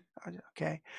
So anyway, it adds up to $260, but then like where do the other $600, $700 go to make this cost $825? So it was a huge scandal. There was this one chick on TikTok that back in the day got this thing for $900 after tax, give or take a nickel. And she started unboxing all of these little boxes, and she's like, what is this? Stickers and paper clips? These are freebies, terrible quality freebies made in China. She's like, Chanel, why am I paying $900 for this? It was a huge scandal. People came for Chanel all over their social media. They were throwing shade at them, and Chanel, like, to the point where even Bruno Pavlovsky had to say, sorry, but in his very French way, he didn't really apologize for this. He said, we are sorry that many consumers out there don't understand the true quality of this item. That was the shadiest apology I have ever read in my life. Shame on you, Bruno, okay? But anyway, so Chanel learned its lesson. They never did another advent calendar since 2021 because they got burned, honey, burned. They got scared. You know what this is? Yeah, scared, Chanel. You got scared. Haute couture booty. I know, we're ratchet. Okay, what you want? Well, there's a new scandal in the midst. Thumb up the video. Subscribe. Let's get to 100K. Help a hoe out. Come on. Let's, it's like pulling teeth getting a little subscription up in here, because the more subscribers we get, the more we can raise awareness about these shenanigans. And if you shenan once, you will shenan again. This time, however, it's not Chanel. No, somebody else takes the cake this year so far as the worst and most rip-off advent calendar of the year. Any guesses? I'm going to give you a second to guess. 1. The second is over. Evian says Louis Vuitton. No. No. LVMH, Dior. No. Although, Sephora says Gemma. Well, let me show you. Gemma. Gemma wins. Sephora Beauty Insider, 24 days of beauty advent says, yeah. This takes the cake. People are throwing shade at Sephora. So basically, you need to collect points in order to redeem those points when you're buying stuff at Sephora. You redeem the points for gifts. Mind you, I've made a whole video about the gift system with these luxury brands, or not these luxury brands in general, especially when it comes to beauty. Because you pay for those gifts. They're not gifts. You're overpaying the products that you're buying. They're overpriced. So included in that price is this. Here's the twist, though. The problem is that people are saying, and everything I say in this video is for entertainment purposes only, not rooted in truths or facts. Everything's a legend, just my opinion. I say it again, and I never stress enough to repeat it, because you never know. that you need to have spent $2,500. $2,500 spent in order to be eligible for this gift.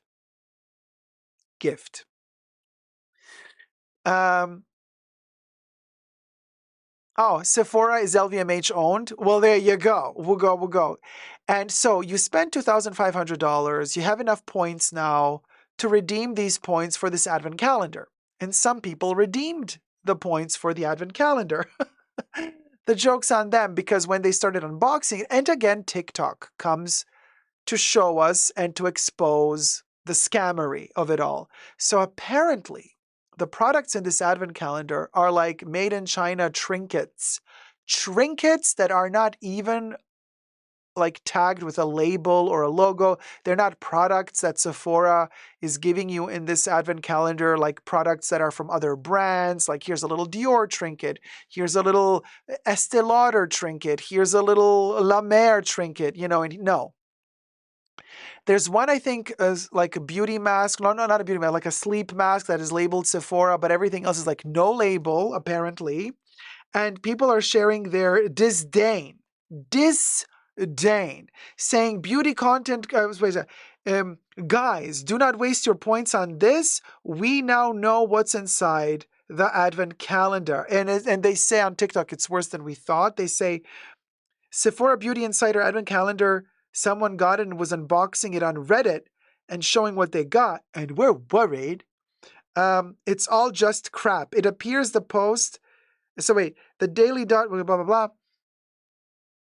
blah. Okay, so they're saying that most of the items included in the calendar are beauty enthusiasts, things that beauty enthusiasts would consider tools, and much less exciting products than customers might be looking for in such a high-value reward option. It is like beauty tools loosely. No name brand stuff, just a bunch of irrelevant things.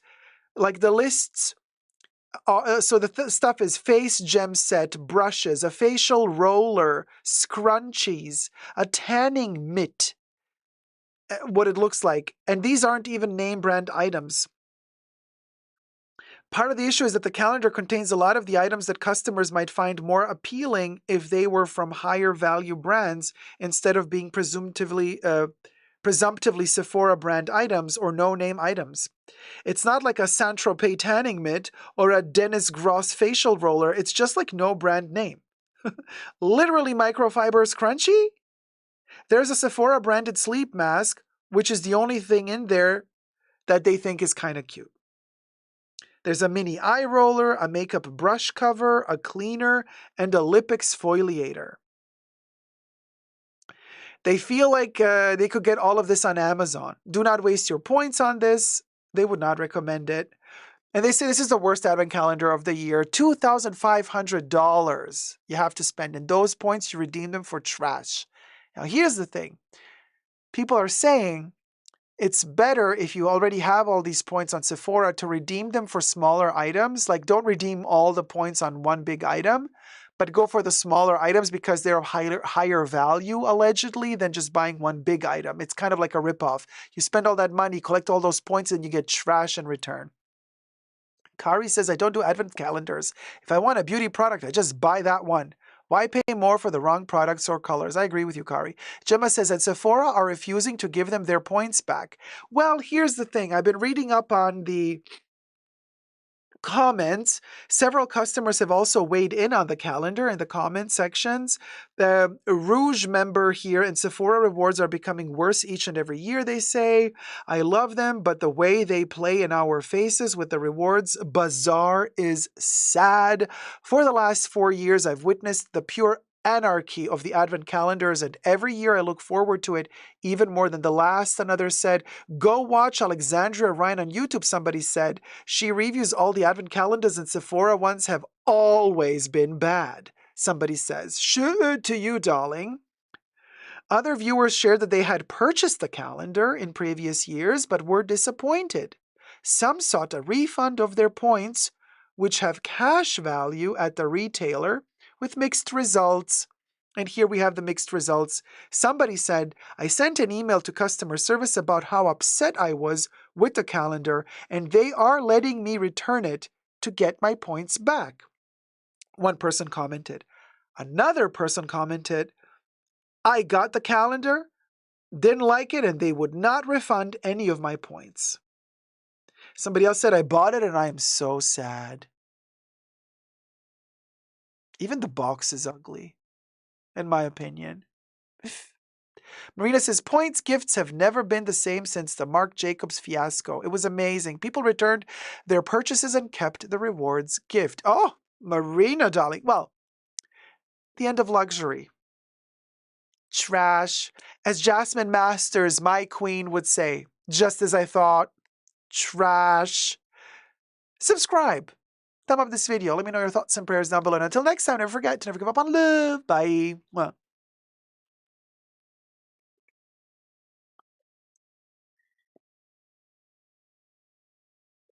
Hi, Aish. Thumb up the live stream, you guys. Thank you, Evian. A reminder, thumb up this live stream. Thank you so much. Oh, Aish, you have missed 2 hours.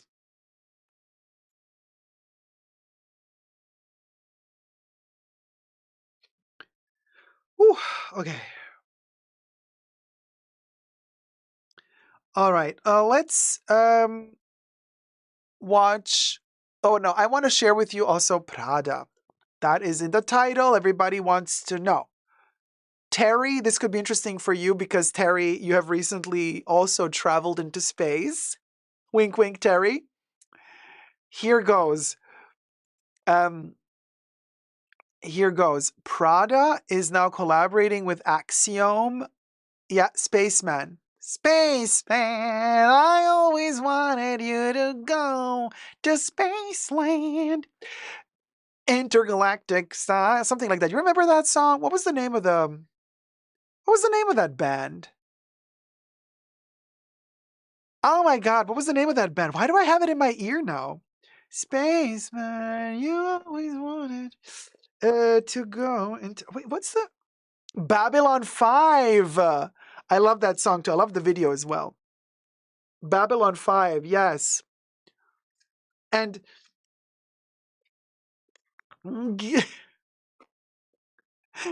I've been obsessed with that lady.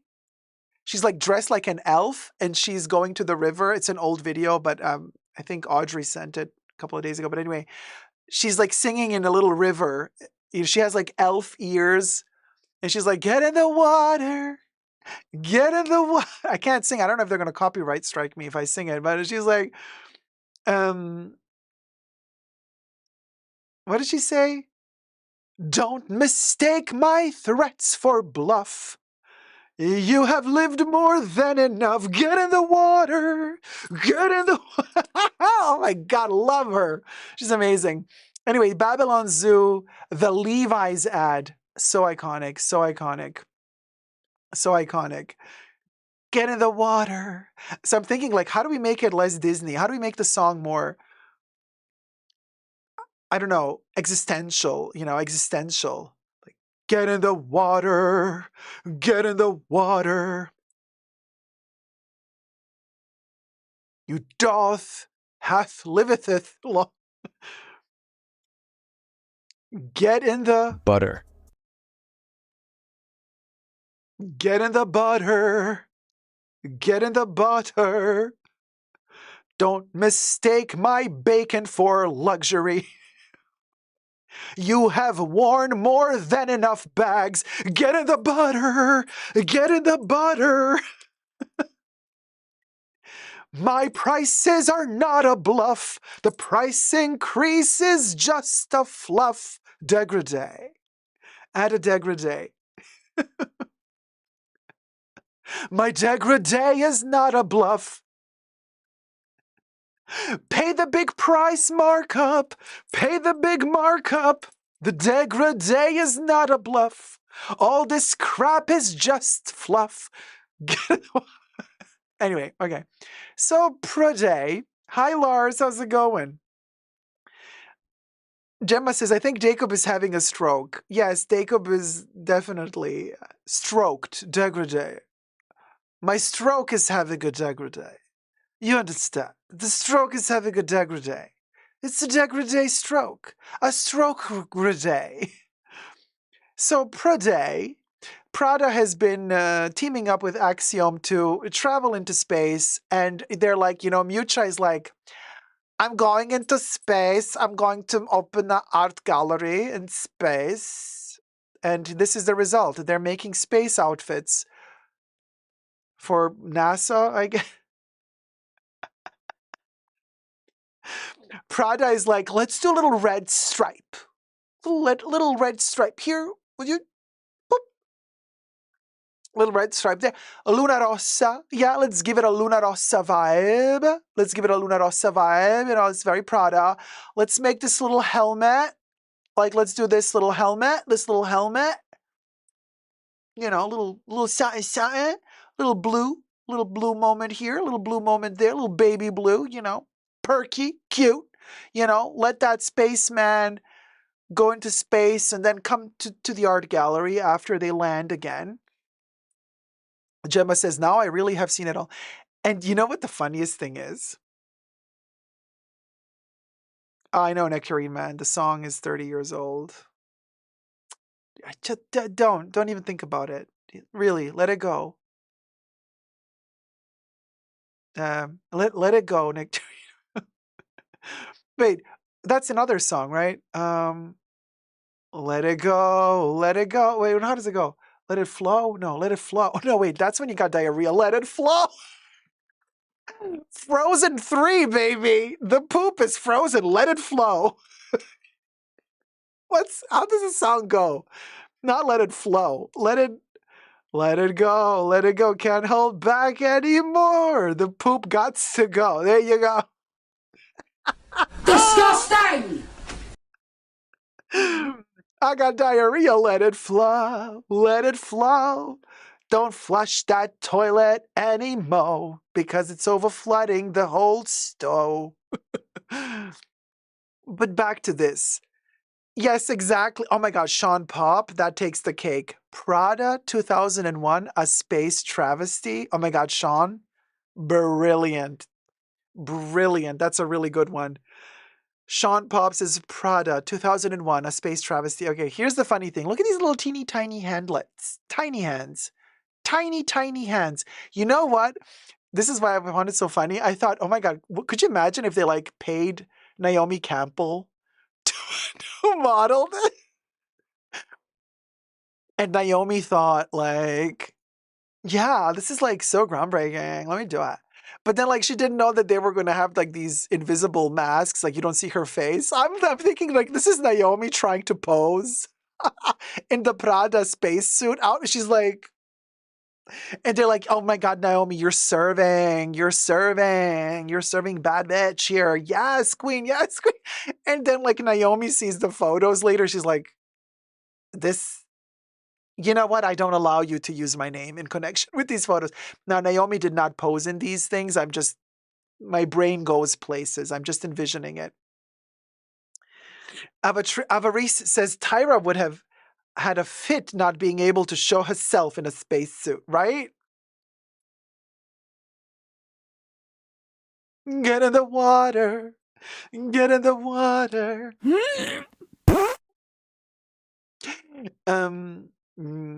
Don't mistake my threats for bluff. Get in the water. You have lived more than enough. Naomi hasn't walked from Prada since the Spaceman song came out. Well, now she has, allegedly. No, she's not. This is not Naomi, obviously. Naomi would never put her hand so close to the coochie. She wouldn't. She's a classy lady. She wouldn't be scratching the itch away just like that in a spacesuit. No, she has a little bit more dignity. You know what I mean? Are they going to send a model into space in this suit? Gemma, Kate Moss's daughter, the Nepo babies. they're, they're sending all the Nepo babies into space. No, but I'm also thinking, who knows who's in here, Nicole Kidman's daughter, Christy Turlington's daughter, Kate Moss's daughter. Yeah, all of them, Yeah, right? That's a good point. Mitra K is like, wait, can you scratch the cooch in the spacesuit? Well, here's the thing. Maybe the model is trying to, but can't reach. So here's what I'm thinking. What if you're itchy? What if you gotta scratch the coochie? What are you gonna do? Like, what are you gonna do? What are you gonna do? It's just gonna keep itching. The whole time you're in this outfit, you can't scratch it. But even worse, what if you got to go? Like, what if it's bad? Like, what if you got the shots? What are you gonna do with this thing? Bubbles, enough. This is not like a diaper. Or is it a diaper? It's not the perkiest derriere I have ever seen. I mean, look, where's the curve there? Like, it's not a bubble butt. This is definitely, I don't know, Prada. I don't know, Prada. It's not the best looking out. Plus, also, where did the shoulders go? It's like, hi. It's like, hi. It's me. Is this like a T-Rex spacesuit? Like, the shoulders are gone. There are no shoulders here. Like the arms are coming out of the head. Um,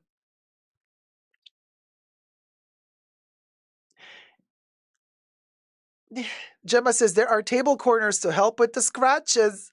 Oh, well, there you go, Gemma. But then if you pop your outfit, you're going to lose all the oxygen, though. Kari says, eloquent, diarrhea in a Mew Moo diaper. Hmm. Sasha is like, I thought Burberry would have had more suited fabrics for this. That's retro to 80s with the shoulder pads. Well, shoulder pads, this thing, but the shoulder, but they're not here. They're not here. They're like, it's like, that the Martin Margiela jacket where the shoulders are inverted. So it's like the shoulder is not here, but it's like in the front. It's like here. And then the hands are coming out of there instead of coming out of there. Yeah, guys. Gemma says, at least it's going to be a Prada UTI. Anyway, Prada is taking us to outer space in what they call style. Sure. Sure. I think there's also some intel. Let me just check if I have any intel. Yeah, I do have. So they say last October, Axiom Space and Prada partnered to create a new spacesuit for NASA's Artemis 3 mission, its first crewed venture to the moon since Apollo 17 in 1972. 1 year later, the pair has revealed a first look at the Axiom Extravehicular Mobility Unit spacesuit during Milan's International Astronautical Congress. The suit is white with red and gray accents that admittedly does look chicer than a typical spacesuit. The pair claims the new spacesuit's design improves on flexibility. It can manage an 8-hour spacewalk and will sustain 2 hours of the lunar South Pole's coldest temperatures. Prada's design and product development team worked alongside Axiom Space engineers on customized material recommendations and features that would both protect astronauts against the unique challenges of the lunar environment and visually inspire future space exploration, the company said in a joint statement. The suit is almost finished, having undergone testing and simulations at Axiom Space, SpaceX, and NASA facilities. It should enter a final review in 2025. Following completion of the remaining evaluations, NASA initially planned to launch Artemis 3 in 2025 and pushed it to at least September 2026, early this year. The space agency originally awarded Axiom with the mission in 2022. And there you go. Of course, we're worried. There you go. And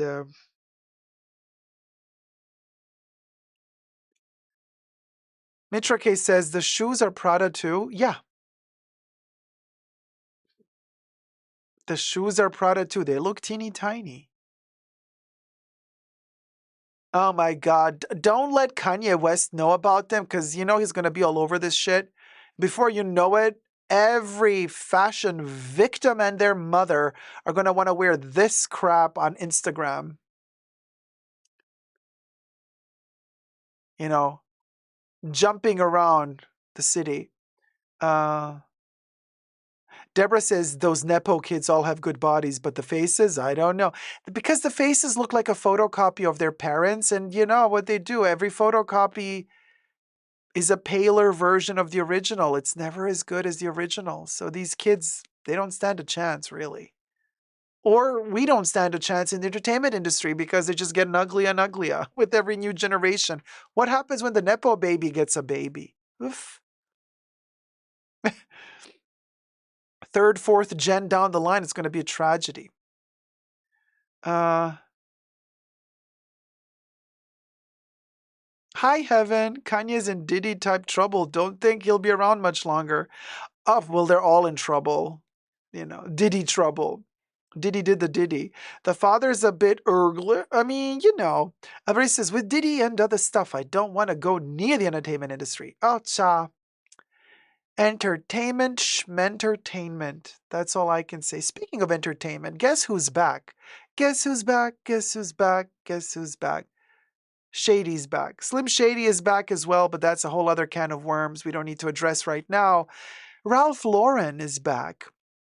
It's been a while. We missed the moment. We should have reviewed the show a couple of weeks ago, months ago, when New York Fashion Week was happening. Doesn't matter. It's never too late to have some good old fun. Let's review the spring-summer Ralph Lauren fashion show, because Ralph Lauren has been missing from the runway for a few seasons or a few years, so it's kind of like a comeback. And, well, I've watched it, and I was amused. And I liked it enough to say, let me share it with my people. Let's watch it together, shall we? I took it from their YouTube channel, so it falls under fair use because we will be reviewing it. I just changed the music. I will not be using their music because their music is copywritten. We are going to use a non-copywritten track. Let me drink my magical potion from my beaker because it is Halloween and I might just turn into a frog. Hit it, Bubbles. Ralph Lauren in the Hamptons, 2025. Look at her go. Okay, so Christy Turlington's child is on the runway. And I can't remember who she was. Which one of these is her? Which one of these is her? Is that her? Is that her daughter? Why do the daughters open the runways? Nectarine Man, I need your assistance, darling. Is this her? Who is she? Anyway, okay. Let me know which one of the daughters is. I think Christy Turlington's daughter is like walking right in front of her mother because her mother is also on the runway. I think. Or was that for Victoria's Secret? I don't know. I'm confused, Sean, between all the shows. You know, this is Ralph Lauren. It's very conservative. You know, Ralph Lauren kind of invented the faux American aristocracy, you know. Ralph Lauren invented the whole dress code for rich Americans that can behave like they are aristocrats. And I love it because America is all about acting. Fake it till you make it, honey. And Ralph Lauren is a wonderful example of faking it till you're making it.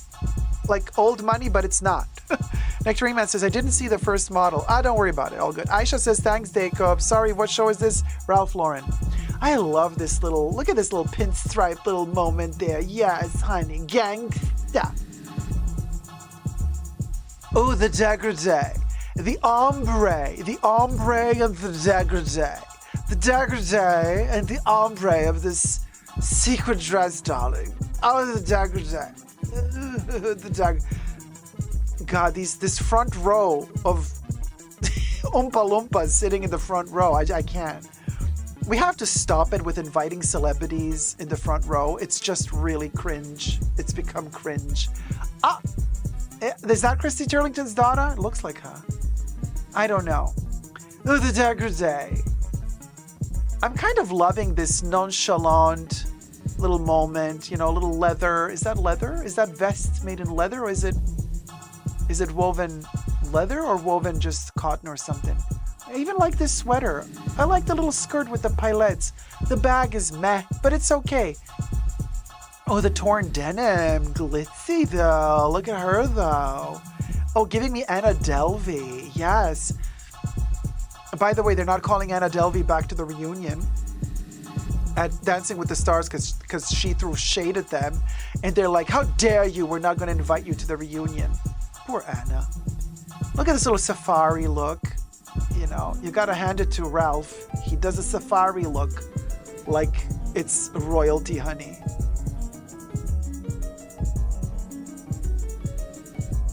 A little fringe action. Show a leg, hide a leg. Show a leg, hide a leg. Why not? Heartbreak Hotel says, did she call them Paul? She did. No, she didn't. Safari perfume was amazing, says Aish. Safari perfume was a good one. Oh, look at the belt, giving us 80s, but also giving us Y2K. The flowing materials, darling. The textiles, the colors, the clean, you know, wannabe royalty at the beach. You know, Hamptons. I mean, the collection is called The Hamptons. Let's go back to the Oh, a bib. Okay, Ralph. You go, girl. Oh, look at this little queen. Yes, yes. You go. Yeah, you show them. It's the slipper for me. It's the slipper. Oh, love a negligee. As Wendy Williams would call it, negligee. The negligee red carpet. I love this. This to me, give me that silky dress for a red carpet. I'm a sucker of the early 90s when these were popular. And I will always love a dress like that. Here's again, like we're acting noble with the little outfit, you know, bougie, rich. Love this dress. It's so 90s, but I love it. Love it. Love a 90s Gucci moment. Yeah, because that's what that is giving me, basically. Tom Ford, Gucci silk moment for the dress. This is also cutesy. Yeah, look at Ralph Lauren like telling us, look, I can do Chanel. Ah! It's like a black or navy. Okay, it's the slippers for me. You know, it's the slippers that ruin it. I don't like those little spoiled brat slippers, but you know, it's a thing. The pants are atrocious. Atrocious. The jacket is okay. Classic Ralph Lauren patriotism, darling. Missing a few stars on that flag, but okay, we'll go. You know, it is a recession after all. Look at him. I forgot his name. He's very famous. He's, I think he's Spanish, right? His body shrunk and his head grew. Classic. When you get older, the head gets really big and the body shrinks. Forgot his name, though. He was really big when Jeremy Scott was doing Moschino and Adidas. He was always modeling for him.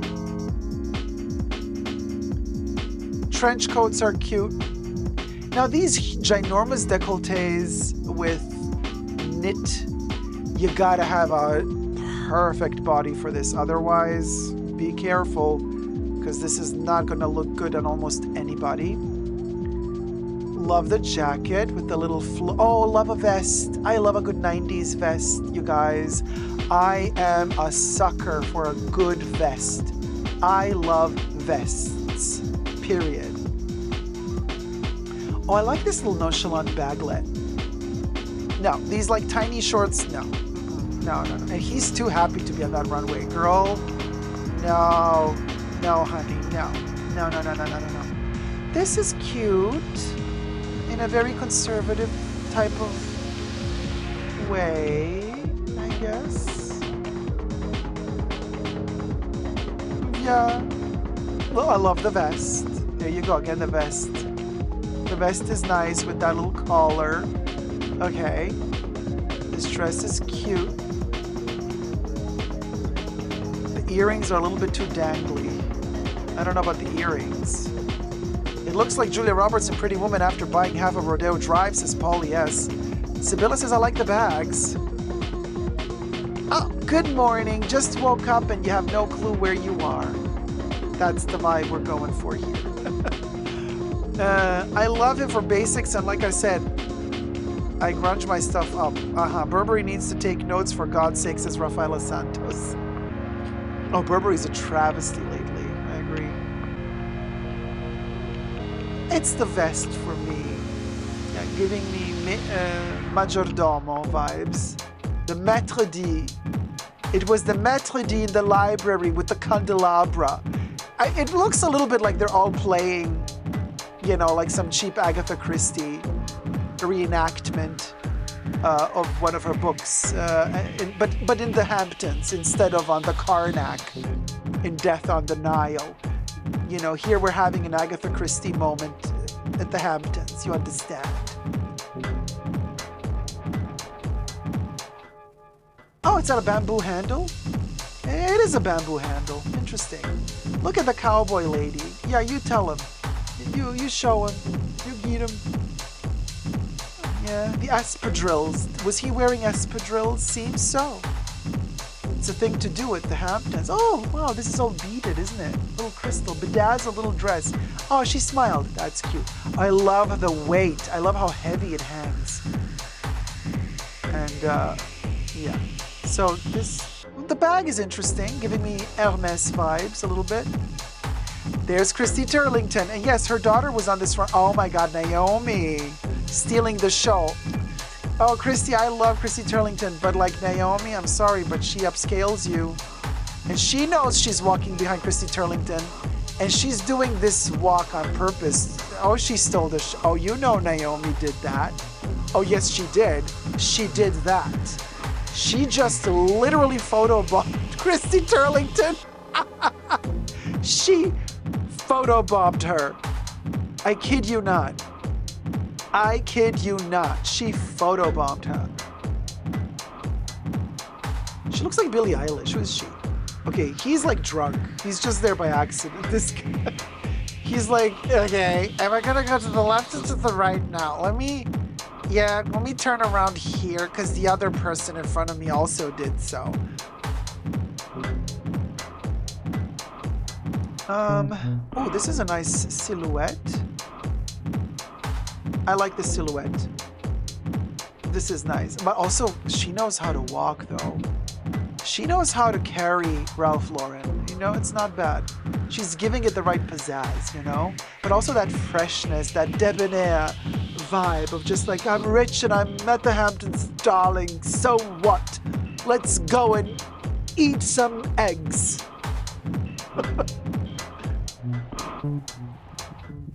Oh, the Chanel token model is here too. Well, I gotta say Ralph Lauren dressed her better than Chanel ever did. She looks fine dressed in Ralph Lauren. She looks always terrible in Chanel. Take notes, whoever's coming in Chanel. Oh, the little sailor shirt. Why not? Or the raffia bag. Why not? Yeah, those bow ties are not sitting right. They're like lifting up to them. I don't like the bow tie quality.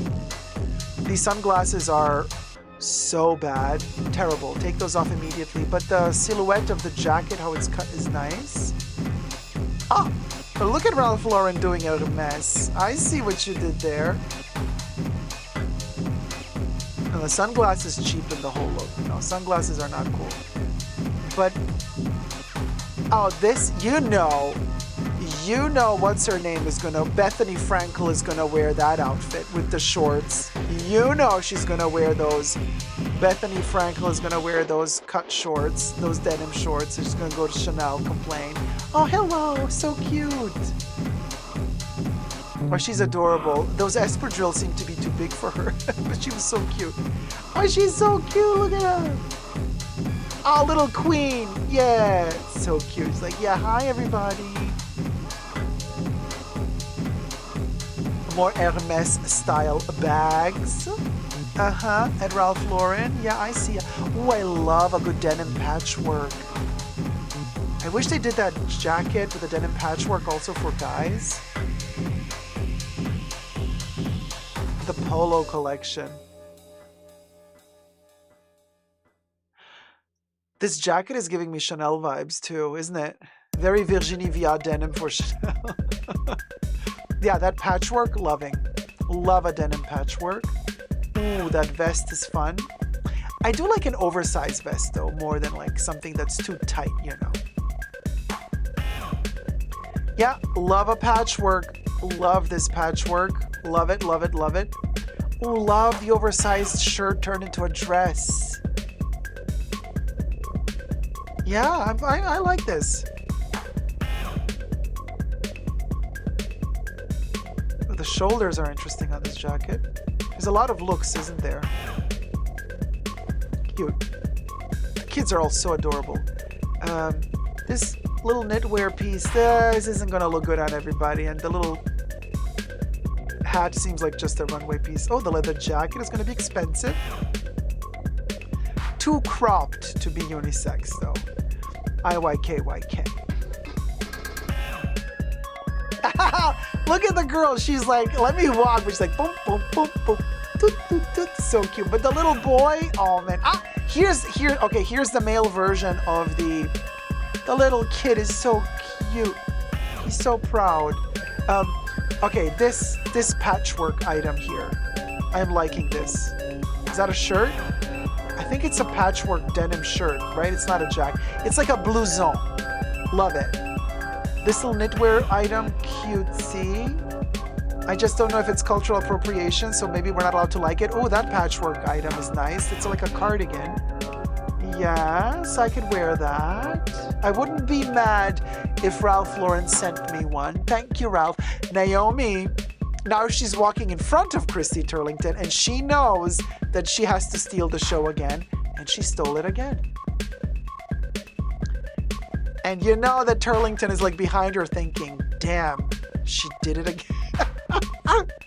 She's like, smile, Turlington, just keep it composed. Let Naomi take the show. You know, if she really needs it that much, fine.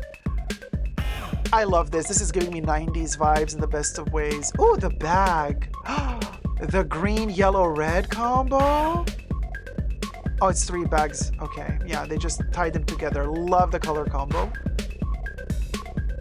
Man, you know what it is about this collection? It's really taking me back. Okay, the painted background is cheap though, but this is taking me back to the 80s and 90s in the best of ways. You know, I needed a little bit of escapism because times are rough, honey. Times are rough. Yes, very Benetton as well, Aish says. Very Benetton. Very United Colors of Benetton. The right pronunciation is Benetton, not Benetton, just FYI. It's a Veneto brand, and they pronounce it Benetton. But anyway, you're welcome. It's, you know, this vibe of that lightheartedness, late 80s, early 90s, that light luxury. I want to call this not quiet luxury. This is light-hearted luxury. And I live. It's a nice little refreshing moment. You know, just reminding us that the past was better. You know, zoo better world. Zoo better politicians. Zoo better. We need to go back to this trashy sophistication, you know, this kind of like everybody can be royalty if they cosplay royalty, which is what Ralph Lauren is all about, you know. Oh my god, hey Jill, how's it going? That, you know, like, because Ralph Lauren is all about cosplaying, you know.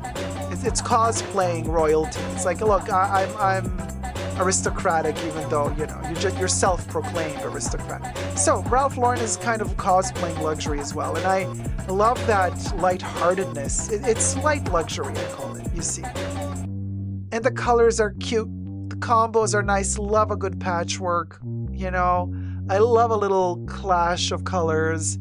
Primary colors together, but also clashing with neutral tones. That's Ralph Lauren. You add a little, you see, blue, yellow, green, but then like you throw a beige jacket on top. You know what I'm saying? Shop Queen says 80s was a time of big new money and excess. Not only.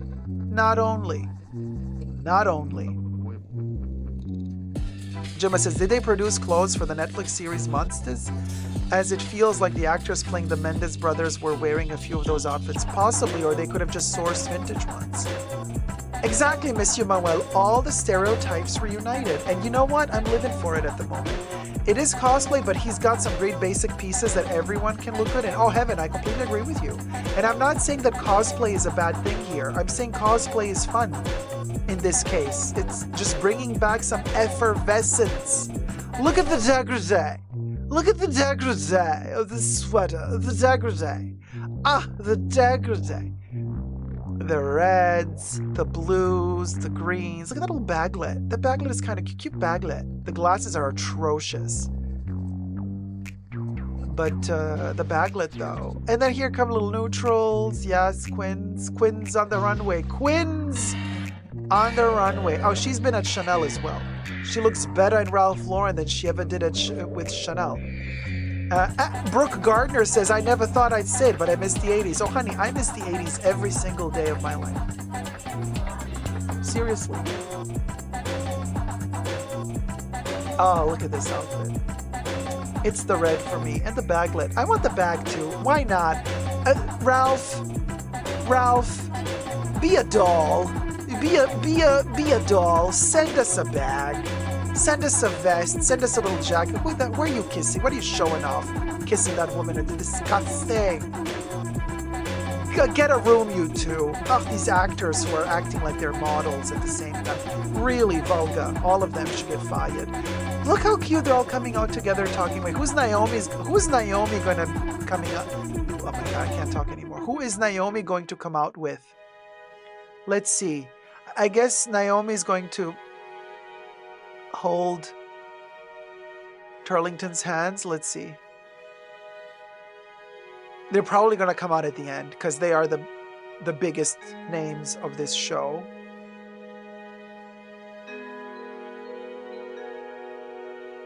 The male models were a little bit cringe, I don't know. I'm not feeling the male model. The female models were fabulous, though. A few male models were okay, but most of them I felt were like, oh my god, I don't want to know them. Very refreshing compared to Prada. I agree with you, Heaven. Yes, Deborah, that is Joe Biden's wife in the audience. I acknowledged her like 10 minutes ago. Love the patchwork items. Yeah, Turlington and Campbell holding hands. I knew they were going to come out together. And even now, oh my god, Anna. Close your mouth, Anna. Close your mouth, Anna. Don't bite your lips, Anna. You're going to bleed, Anna. We don't want... Anna? Compose yourself. I know you get giddy when it's cosplay time, Anna. I know you get giddy. But pull yourself together, woman. You're the chief editor of Vogue. For crying out loud. Pull yourself together. Biting your lips. This collection made her horny because of the horses and everything. You understand? She loves aristocracy, doesn't she, Anna? Good old Anna. She's like, oh, lovely. Shoot to their families. Yeah, no, the actors got to go. This was a lovely collection, though. It was very retrospective. It was, Ralph. Good old Ralph. Look at that. This is fun. Okay? This is fun. Yes, it's decadent. Yes, it's like advertising some weird American aristocracy that doesn't exist. Oh, Lars says, what bothers me about this collection is it lacks coherency. There's beautiful looks, sure. I'm not sure if it is perhaps a bit too many elements they wanted to include in the collection. It was a retrospective. That's what this was. You know, he wasn't designing for a long time. After many years, he's back to the runway. So it's a retrospective. Let him do it. It's okay. It was good. It was good. It was good. Sibylla, but that's the beauty of the 80s. Sibylla just said, for me, 80s was goth, dark wave, and punk. That's the beauty of the 80s, you guys. The 80s was everything. The 80s was everything. Everybody in the 80s had their moment. The 80s were referencing the 20s, the 30s, the 40s, the 50s, the 60s, the 70s. 80s were even referencing the 80s towards the end of the 80s. You understand? So the 80s were so eclectic. The 80s were like everything. The new wave. Everything happened in the 80s. The pirate vibe. I mean, Vivienne Westwood in the beginning of the 80s with her pirate looks. It's amazing. The 80s were everything. Everything you see today, you could say, oh, this was 80s, that was it. You know, most of the times people reference nowadays when you see stuff being mentioned as 80s, it's like neon colors. But neon was like 2 years of the 80s, you know, and not even that big, you know. So you have to like really understand there's so many niches. Oh, the new romantics. Yes, Brooke. There's so many different niches in the 80s. And it's a big, broad spectrum, a beautiful spectrum. In the 80s, you had everything. And that's why I love it so much. You also, crayon shoes, but Rosanna, you also had the kitten heel. There was also the kitten heel revival in the 80s, and you also had those gorgeous high heels in the 80s. I mean, you had the hooker heel, but you also had the kitten heel. Then in the early 80s, you had that very conservative pizzo, embroidered little collars that you looked like a little girl from the church. That was also 80s. But then 80s was also completely torn jeans, denim, and shirts off the shoulders. The 80s had everything. Oh man, what a decade. What a decade. Lars says the most obvious thing compared to nearly all other runway shows. It's more refreshing, authentic, léger. This is what I like a lot about it. Me too, Lars. And I like that.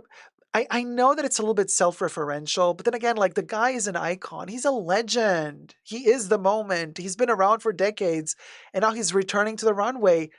Let him do a little retrospective moment, and at least he delivered happiness to us, If you know how to read between the lines, it's like, oh, the best of the times of Vogue, the best of the times, lightheartedness, Yes, it's connected to bad politics as well, for sure, but put politics aside for a second and just think about the fun we had, Love the 80s too, Pink Lookbook. Hi, how's it going, Pink Lookbook? Power suits versus punk versus decadence. The 80s were everything. Everything. Sherry F says the 80s was preppy. My 80s was preppy. 80s was also very preppy for sure. Evian says, I agree with you, Dacob. Yeah, it was everything. The 80s gave. The 80s just kept putting out so many different styles as here I go again. It wasn't boring, that's for sure. Not like now when we are hungry for innovation. We are so hungry right now.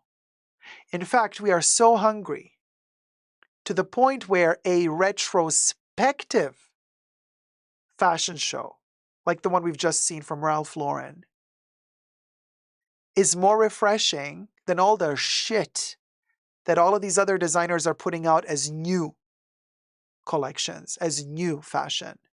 We have come to the point where it is so bad that the best shows of this entire fashion week period between New York, Milan, and Gay Paris, the shows that were the best was the Ralph Lauren retrospective and the Pierre Cardin show, designed by his nephew, which is literally a collection of late 60s space age clothes.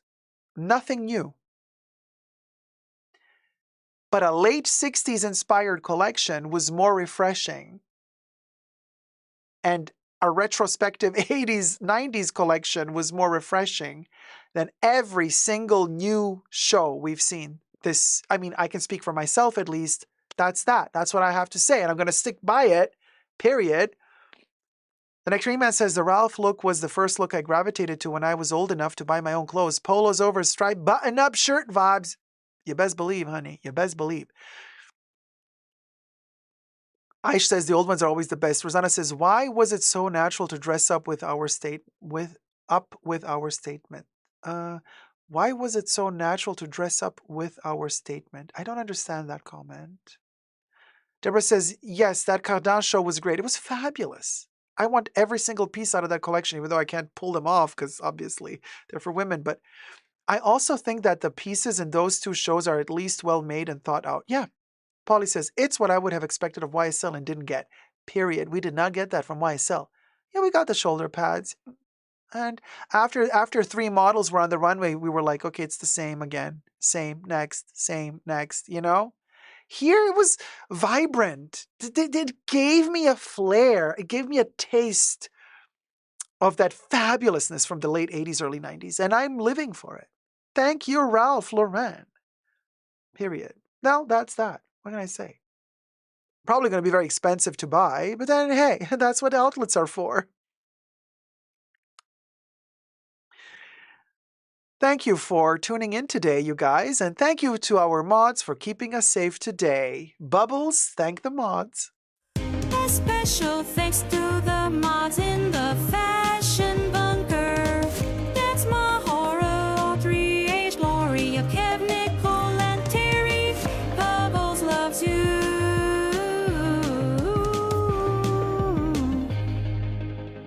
you, everybody. Namaste. And we'll go. But make it Halloween. Boogo, boogo next. Boogo, boogo, boogo, boogo, boogo. Boogo, boogo, boogo, boogo, boogo. Boogo, boogo, boogo, boogo, boogo, boogo. You go, Bubbles. Boogo, boogo, boogo, boogo, boogo, boogo. Yeah, that's Bubbles. She's on that Ozempic, honey. She's on the Ozempics, honey. She is on those Ozempics. Wait, what is this? Oh, hold on. Okay. What is this? Okay. So anyway, Bubbles is tired and so tiny. I know. She's like, oh my God, you guys. Hello.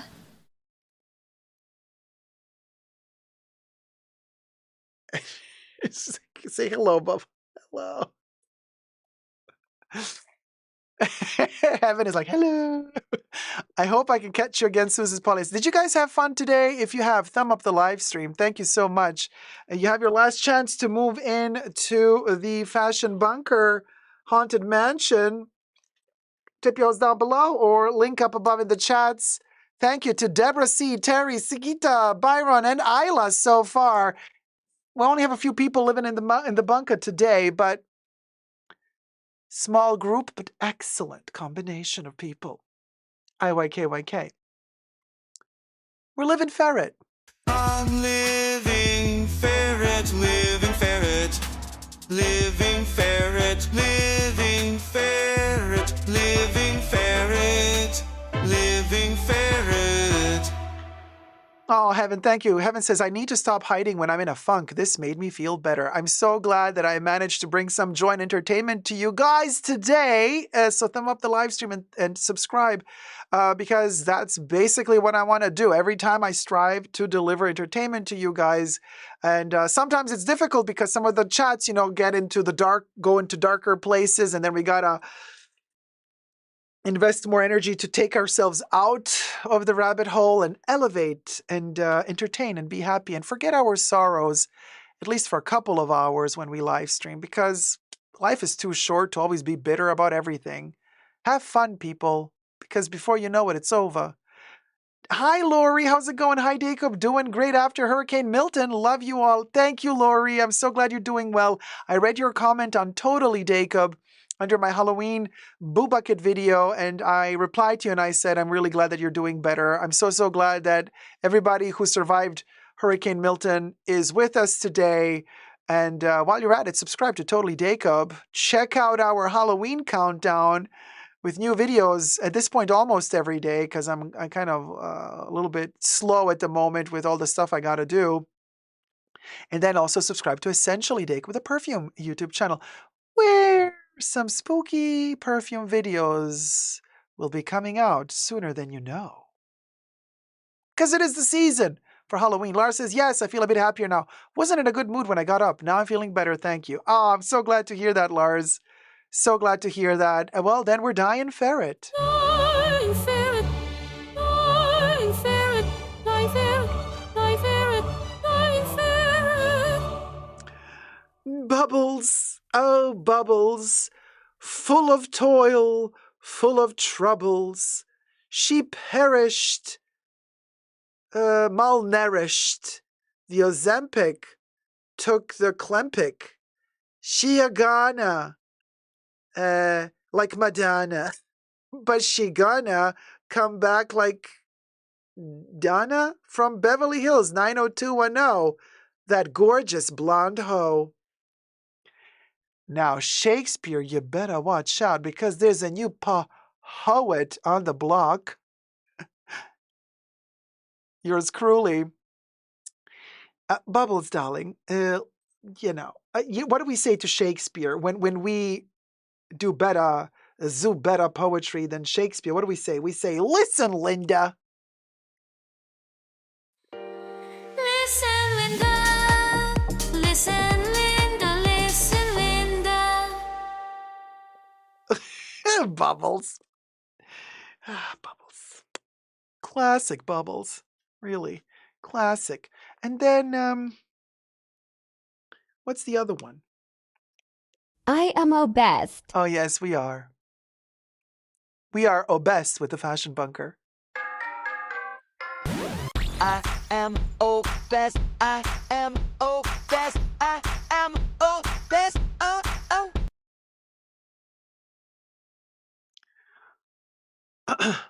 The hair, it's long. Of course, we're worried that we won't be able to comb it at a certain point. But here we are. We're still standing better than we ever did. Get in the water. Get in the water. Don't mistake my threats for bluff. You have lived more than enough. Get in the water. Butter. Baby Yoda, get in the water.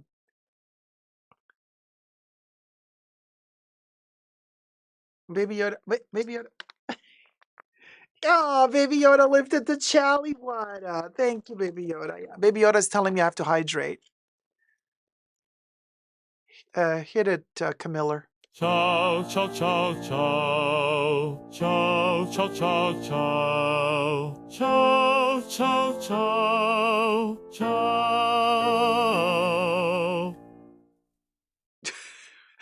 Baby Yoda's like, no, Camiller. Oh, Charlie. Oh, Charlie, that water. Oof.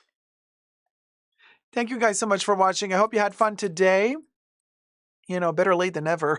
We are literally 2 days late for the stream. But we did it, Joe. We did it. Hope to see you all in the next one.